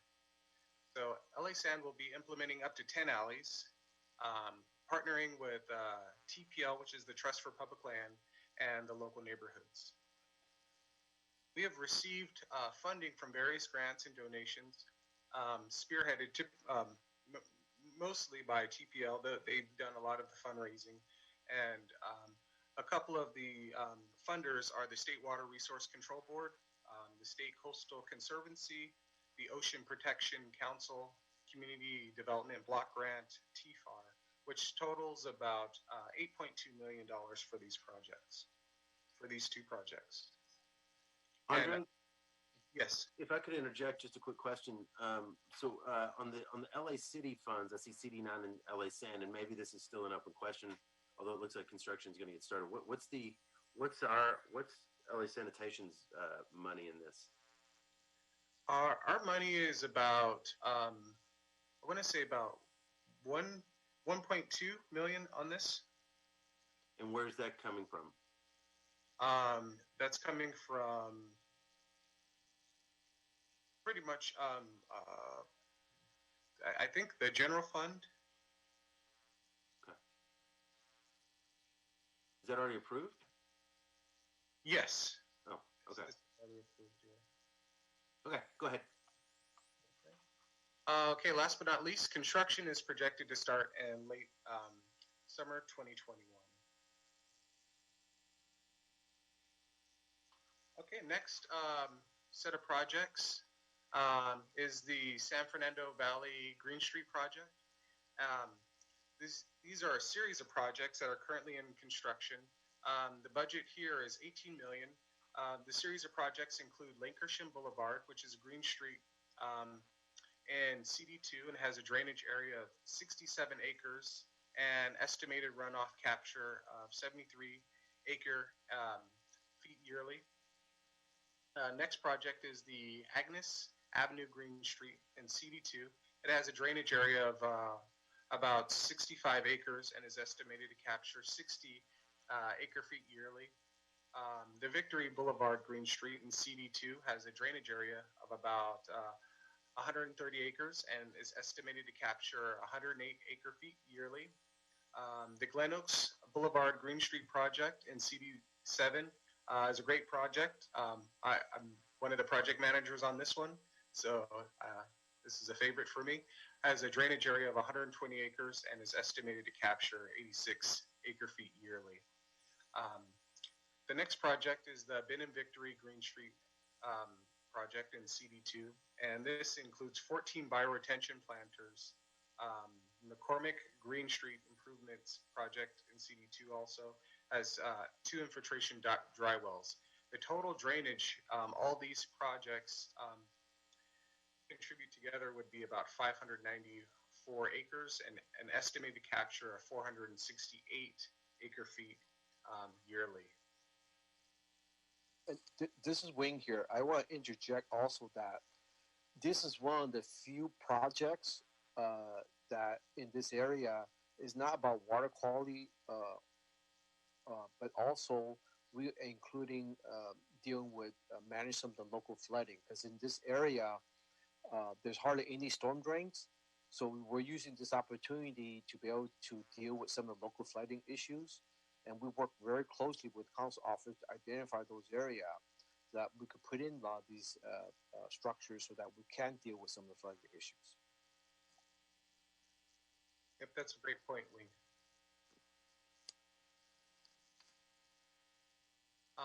Additional projects that we have implemented are the Vermont Storm Water Capture and Green Street. And this is in post-construction with a drainage area of 4.7 acres and estimated capture of 3 acre feet yearly. And also we have implemented the Westwood Green Street project in CD5, and this is also in post-construction with a drainage area of 2,400 acres, estimated capture of 93 acre feet yearly. And the budget for these projects is around $9 million. Next project I would like to discuss is this is the Argo Drain Sub-Basin Facility, also known as the Westchester Infiltration Facility. And the budget for this project is about $54 million. This project has a drainage area of 2,290 acres and estimated runoff capture of 1,176 acre feet yearly. Construction is about 87% complete, and this project will improve water quality in the Santa Monica Bay by the use of clarifier for initial treatments and a huge infiltration basin tank that will infiltrate water into the soil. It's expected to be substantially completed in February 2021.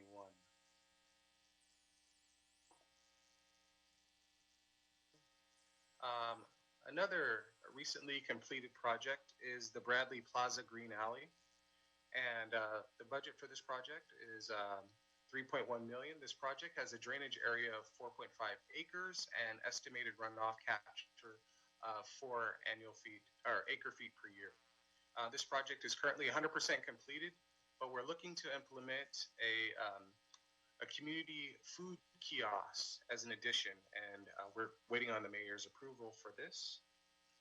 This is actually the first shared alley in LA with slow-moving traffic and amenities for the community to gather, including it includes shaded structures, trees, shrubs, benches, and a performance stage. So next is we're building all these projects, and we do have to maintain them. So while there's been few storm events in this quarter, we have been gearing up to provide maintenance for all these projects, which includes vacuuming gutters, pressure washing areas that need it, trimming vegetations, clearing inlets, and clearing out trashes from catch basins and things, and other areas that might induce flooding. So for the upcoming projects, we're focusing on these 9 park projects, which consist of 9 parks, and all of these parks will be upgraded with stormwater infrastructure and also community benefit enhancements to the parks. So the first park I would like to mention is the Alexander Park, which includes underground infiltration galleries, educational signages, hydration stations, and new irrigation. The David M. Gonzalez Recreational Center also includes groundwater infiltration galleries, trees, and bioswales. The Fern Angeles Park also will be implementing underground infiltration galleries, bioswales, walkways, and throughout the park. Last on this slide is the North Hollywood Park, which includes underground infiltration galleries, a new baseball field, electric vehicle charging stations, and new bleachers. Okay, continuing on the 9 parks park cluster, the next park is the Stratton Park North, which includes underground infiltration galleries and a desilting basin. Valley Plaza Park North, which we will be implementing underground infiltration galleries. The same at Valley Plaza Park South, but Valley Park South will also be taking on upgrading their hiking trails and with additional educational signage and new trees. And the Valley Village Park will also be implementing their underground infiltration galleries, new trees, and exercise equipment. Last but not least is the Whitsett Field Park North, where we'll be implementing underground infiltration galleries. This is Wayne again. I want to interject with those parts is that it's a partnership project with Water and Power and Bureau Engineering, and it's a massive project where Bureau Sanitation will be operating and maintaining all those constructed projects. So we have been working very closely in a lot of the design meetings with Water, Power, and Engineering to make sure that anything that constructed will help with not just capturing water, but also that sanitation be able to operate and maintain those facilities. Yes, thank you. And so we have a pretty, looks pretty intimidating, this graph here, but here we're showing the stormwater capture versus the historic average captured. Can you guys see that? Okay, do you need me to zoom in at all? I can try to zoom in a little bit. That might be a little bit better. Might not hurt. Yeah, thank you, Andre. So here we're showing rainfall rainfall captured in a cumulative sort of fashion here, and this line. So as you see that we've captured a total of 3,899 million gallons of water, where the historic capture rate is 1,900 million gallons. So the projects that we have been implementing, it shows from the data that it's working, and we're able to contribute to load reduction, pollutants, and also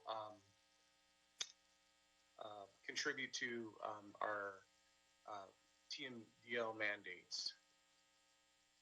So, Andre, as the Fred Flintstone of the board, what I'm basically seeing is, sadly, as we know, less rainfall. Yes. And concurrent with that, more water capture. So it's not even that we're dealing with a static sort of situation. We're actually, even in the face of less incoming, we're capturing more. Yes, and that's a good point that you brought up. So what that means, what that says to me is that there's a lot of dry weather flow that we're capturing. So people are overwatering their lawns, car washes, industry plants might be discharging water. So there's a lot of water still hitting the streets that we're able to pull off and either put it into the ground, contain it, and get that from polluting our water bodies and our watershed areas.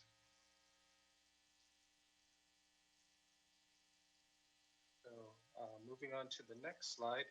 So this is the cumulative rainwater volume capture graph. So this, from the data shown, we can see that the months of October to January, we still have a lot of opportunities to capture more precipitation in the case of large storm events. But from the months of March to April, our BMPs are doing a great job of catching dry weather flows and the 85th percentile storm events, which also contribute to polluting load reductions and our TMDL mandates. So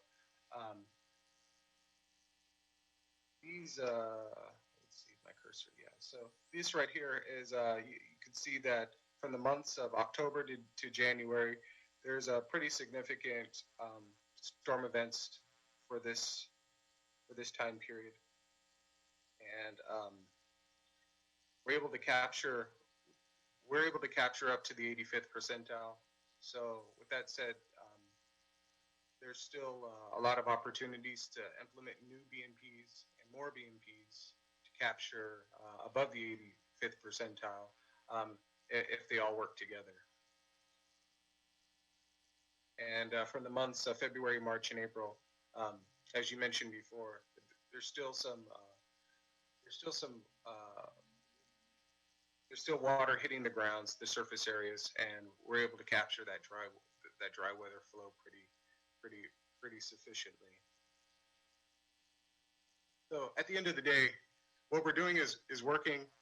We just need to continue doing it and continue to try to protect our water bodies. And that's it. Are there any questions? Thank you, Andre. Let me open it up for our colleagues. Vice President Garcia, you have any questions or comments? No questions or comments. Thank you for your, well, I should probably use the comments. Thank you for your presentation, Andre. Good job. I appreciate the description on every project that you put together. The graphs great job on the graphs, by the way. Oh, It got us really busy thinking. But other than that, it's good to see that all this effort is going into capturing stormwater and making sure that our oceans are clean at the end of the day. Yeah, thank you. I have to contribute a lot of the graphs to Wing, so that's his. Also, Wing is the culprit of that. I have real good staff, you know, so. Yeah, thanks. Thank you, Vice President Garcia. President Pro Tem Davis. Yes, thank you so much for the report. In terms of stormwater over the last fiscal year, how would you summarize our performance on capturing stormwater? I would summarize it as so far we're doing pretty well. There's still opportunities to add more BMPs and pick up more water out there. So we're doing well, but there's still opportunities to do better. That's all. And so once we capture this stormwater, explain to me the process by which we expend the water after capture. What happens? Walk me through it as if I'm in the first grade. And quite frankly, I am on this one. Good question. So with a lot of stormwater, it picks up, as it travels over the surface, the streets, sidewalks, parking lots. It picks up a lot of bacteria, picks up heavy metals, and the best thing to do is just capture it. So we can capture that in many ways.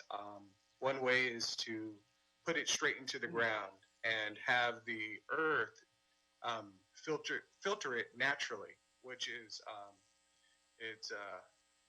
it's the most economical way because we're not using any mechanical sort of methods, devices to clean this water. The earth is a natural a natural filter. So there's a dual purpose because once it's filtered into the ground, if there's an underground aquifer, we can go ahead and recharge that. And so the underground aquifer is a great place to capture a lot of our drinking water. So that's one way. Another way is we can have like great projects in parks like the South LA wetlands where the water filters there and creates these water bodies where the public gets to utilize it and then we can cycle the water through pumps and things of that sort to clean it if we need to. We can and also that works as a filtration device if needed as well. In the earlier part of your report, you identified projects in which we are engaged in various areas of the city and obviously various council districts. Among them was one, the Quincy Jones project, and then another one was the Bradley Alleyway.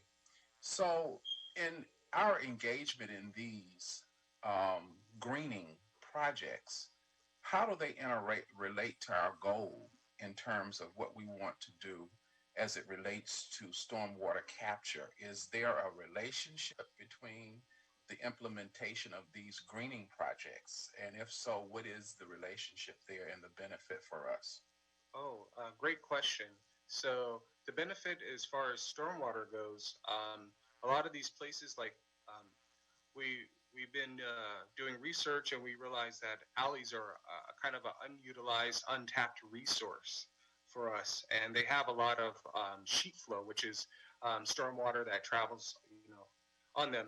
And we can actually grab that and put that back into the ground by utilizing, we call them dry wells. So dry wells are kind of you'll see like a gutter on the side, but essentially it's putting the water right into the ground and filtering it into the earth.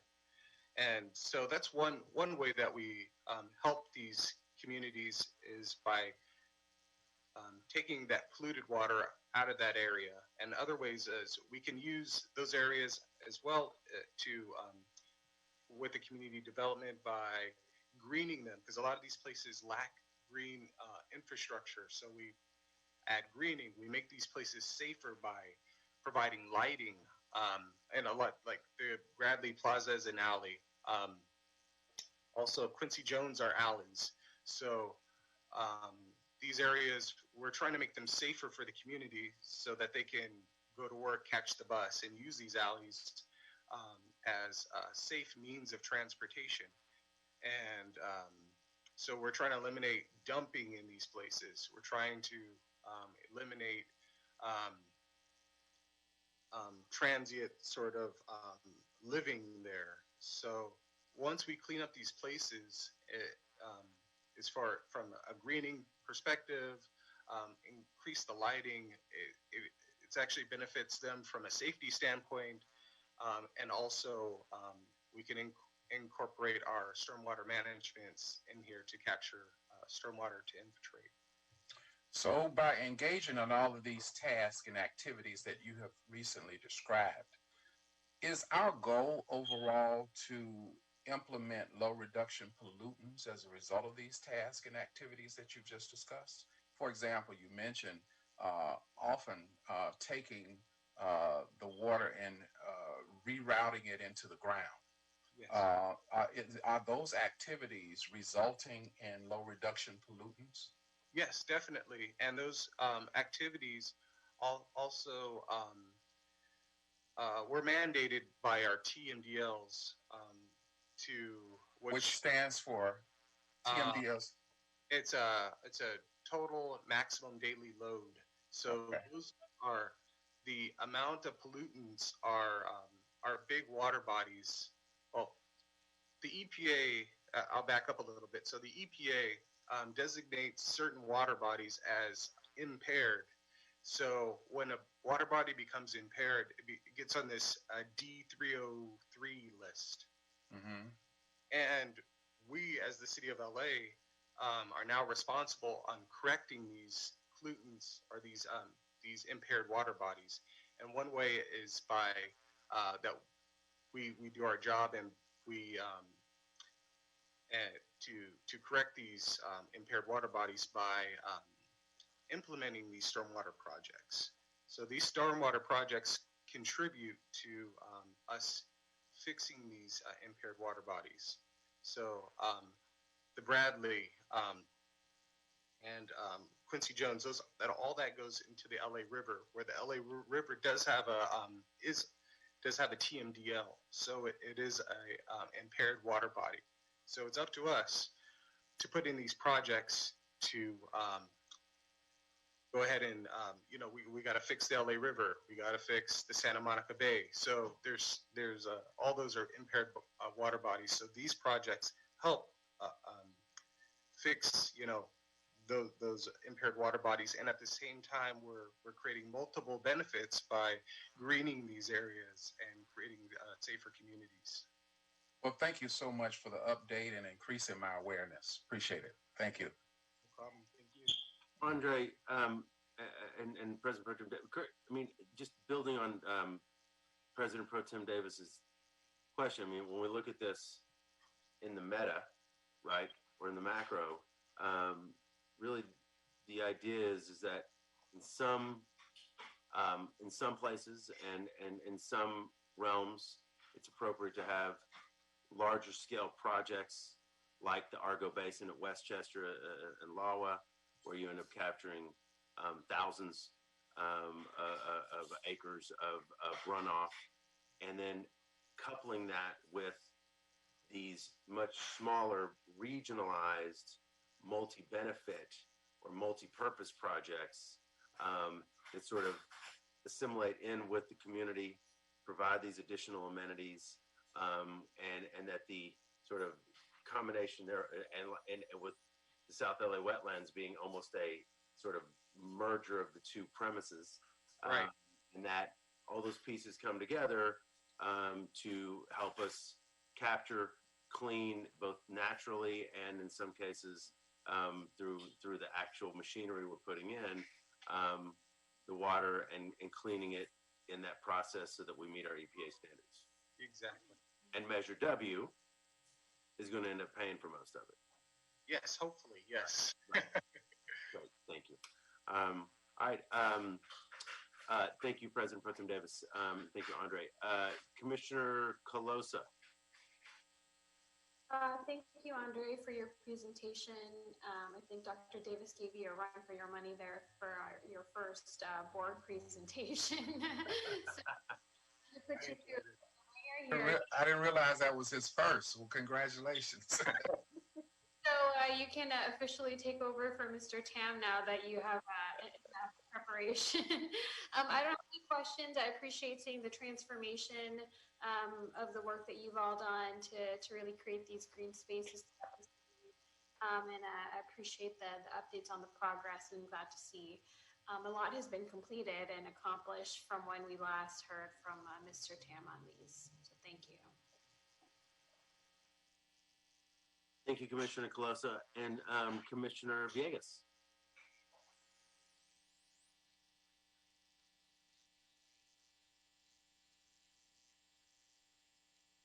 Sorry about that. Give me a second here. There we go. And thank you, Andre, for that presentation. I'm familiar with several of the projects that you mentioned. It's encouraging and to hear your presentation, but most of all, just your knowledge and awareness for all of the projects. Even if you, work there and it is part of your job, you just feel like you're passionate about the project. So it's come through. So I appreciate that. And it's nice to see the next generation also just having a big interest, just as much as Wing has had and as Sharam has had. So I just commend you for your presentation, and I like that you mentioned all of those park projects and the partnership that you had with my former employer, TPL. But I am aware of all those projects since I participate in LA Sands meetings on Measure W projects. So good job. Thank you so much. Thank you. Thank you, Commissioner Villegas, and yes, thank you very much, Andre. Excellent work. Yeah, your first presentation on a little simple thing like stormwater capture. I did want to say just one more thing. Oh, did I cut you off? I'm sorry, Teresa. No worries. I was remiss to say, all of these projects, they're in abundance just because we have extra funding to be able to create them. But they are all in line with, the mayor's directive just to be, less dependent, on portable water, and just to be able to, fill up our aquifers, and all of these contribute to that. I just wanted to point that out. So these are, tedious and all of that as they may be, but they definitely benefit the earth. Yeah, I mean, building. I think it's thank you for underscoring that point, Commissioner Villegas. I mean, Mike, another great example is some project like Penmar Golf Course, for example, where we're capturing the stormwater, and Andre Wing, you'll jump in on this because I'm sure I'm going to butcher some of the facts, but we're capturing it, and then actually it's going into filtration tanks, and then actually that water is being reused to do the irrigation on the golf course. So to Commissioner Villegas' point, we're saving water, right? That's water that otherwise would be used, and we live in a perpetual drought here. Another example, I think, is going to be where we get with MacArthur Park, where we're going to be recycling with the flow that's coming down there, and it's going to be recleaning itself, and it'll be, it'll also, I believe, be used for irrigation, right? Yep, that's exactly right. That's correct. Conservation, cleaning, really and then the amenities and the loveliness of it. So it's really good stuff. And as we all know, our own Commissioner Villegas has been at the tip of the spear on this work for many, many years. So good stuff. All right. Anything else, Commissioner Villegas? Okay. Thank you. Andre, excellent work. Thank you so much. Wing, thank you very much, sir. And keep those northern lights shining, Andre. We'll see you soon, okay? Take care. Thank you. Okay, thanks. You guys have good weekends. Really appreciate it. You too. Okay. Good night. All right, colleagues. Who's here for item number 22? Mr. President, we have Mr. George Watson. Where's George? Hello, George. Morning. I'm Good sorry. morning. Colleagues, this is George Watson here to give us a status update on upcoming street improvement projects. George, you know, your colleagues set a high bar on myriad levels, so you need to bring it. I'll try. Okay. Again, good afternoon, commissioners, your representatives, city attorney, executive officers. My name is George Watson, Superintendent for Streets LA. This information is being provided to keep the public informed on the upcoming resurfacing projects and to minimize the impact on the community as well as delays to the commuters. Streets LA would like to provide you with an update on our major upcoming street improvement projects. The major street projects scheduled in the Metro Resurfacing region for the week of January 24, 2021 to January 30, 2021. Monday, January 25th, 2021, and Thursday, January 28, 2021, from 6:30 a.m. to 3 p.m., we will cold mill surface prep and pave Broadway East Roadway from Central Boulevard to 113th Street in CD8 and Palmer Congress Central Area Neighborhood Council Pavement Preservation Program funding. Additionally, we will provide an update on our 2021 pavement preservation program. During the week of January 24th, 2021 through January 20th, 2021, the Metro region will complete 8 projects for a total of 4.89 lane miles. There are no major projects scheduled in the Valley. Resurfacing region during the week of January 24th, 2021 through January 30, 2021. However, we will provide an update on 2021 pavement preservation program. During the week of January 24th, 2021 through January 30, 2021, the Valley region will complete 4 projects for a total of 8.39 lane miles. The press release was broadcasted. A notification has been issued. Streets LA has coordinated with the Council District Office to assist with the outreach to stakeholders, and we have coordinated with Los Angeles Department of Transportation for traffic control assistance. This concludes my presentation.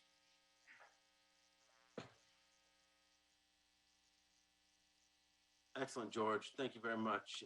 Any questions, colleagues? President Pro Tem Davis?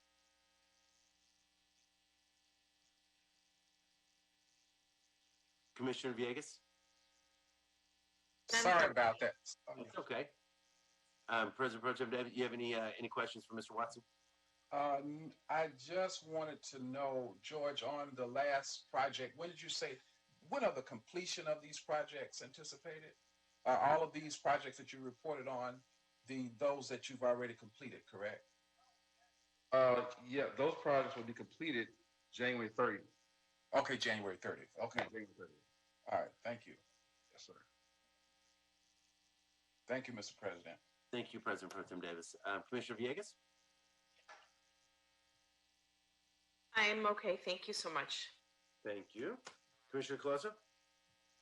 No, from me, President Good, but nice job, Mr. Watson, on your report. Thank you. Vice President Garcia? Thank you, President Good. And ditto on that.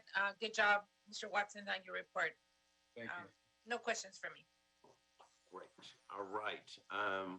Thank you very much, Mr. Watson. Appreciate the report. And that, I believe, clears the decks on the agenda, correct, Dr. Campos? That is correct, Mr. President. Also, just for the record, Commissioner Caloza is in her office at City Hall. I made a mistake at the beginning of the meeting and indicated that everyone was calling in remotely, and I stand corrected. I see those doors at City Hall. So for the record, she is at City Hall today. She's holding down the fort for us over there. She sure is. Very good. Somebody told me she had to go deal with a bunch of dead plants. So, All right. Before we adjourn, I'm not going to do an adjourning motion, but I did just feel compelled just because, for lots of reasons, I would like to adjourn in the honor of hammering Hank Aaron, who passed away today. And I am. Oh, that's right. Hank. Hank Okay. Aaron died today. Was he from Los Angeles? I don't think so. I think he was from the South. But Okay. and you know, arguably the greatest baseball player of all time, the leading home run hitter of all time, but more specifically, a real leader. You know, he took an enormous amount of pain and threats and just challenges when he came close to breaking Babe Ruth's record, and when he did. He dealt with a lot of persecution and just a lot of heat in Atlanta, et cetera, and was really a tremendous leader. There's a great story about him in a Netflix documentary called The Black Godfather, which is utterly brilliant, about a guy named Clarence Avant and his relationship. So I encourage folks. Oh, yeah. Have you I seen know Clarence. Really? Oh, that's great. Yeah. Have you seen that movie? Yeah. You know, Clarence lives in L.A. I know, Mike. Yeah. The fact that you know him, I love you. Yeah. I loved you anyway. Yes, thank you. Great movie. But great man, Hank Aaron. And so I just wanted to mention his name. And I will, unless anybody's got anything left to throw in the ring, we are officially adjourned. Members of the board, Dr. Campos, we will reconvene at 4:08 for our management meeting. Okay. Thank you. And we're here about adjourned. Thank y'all. All righty.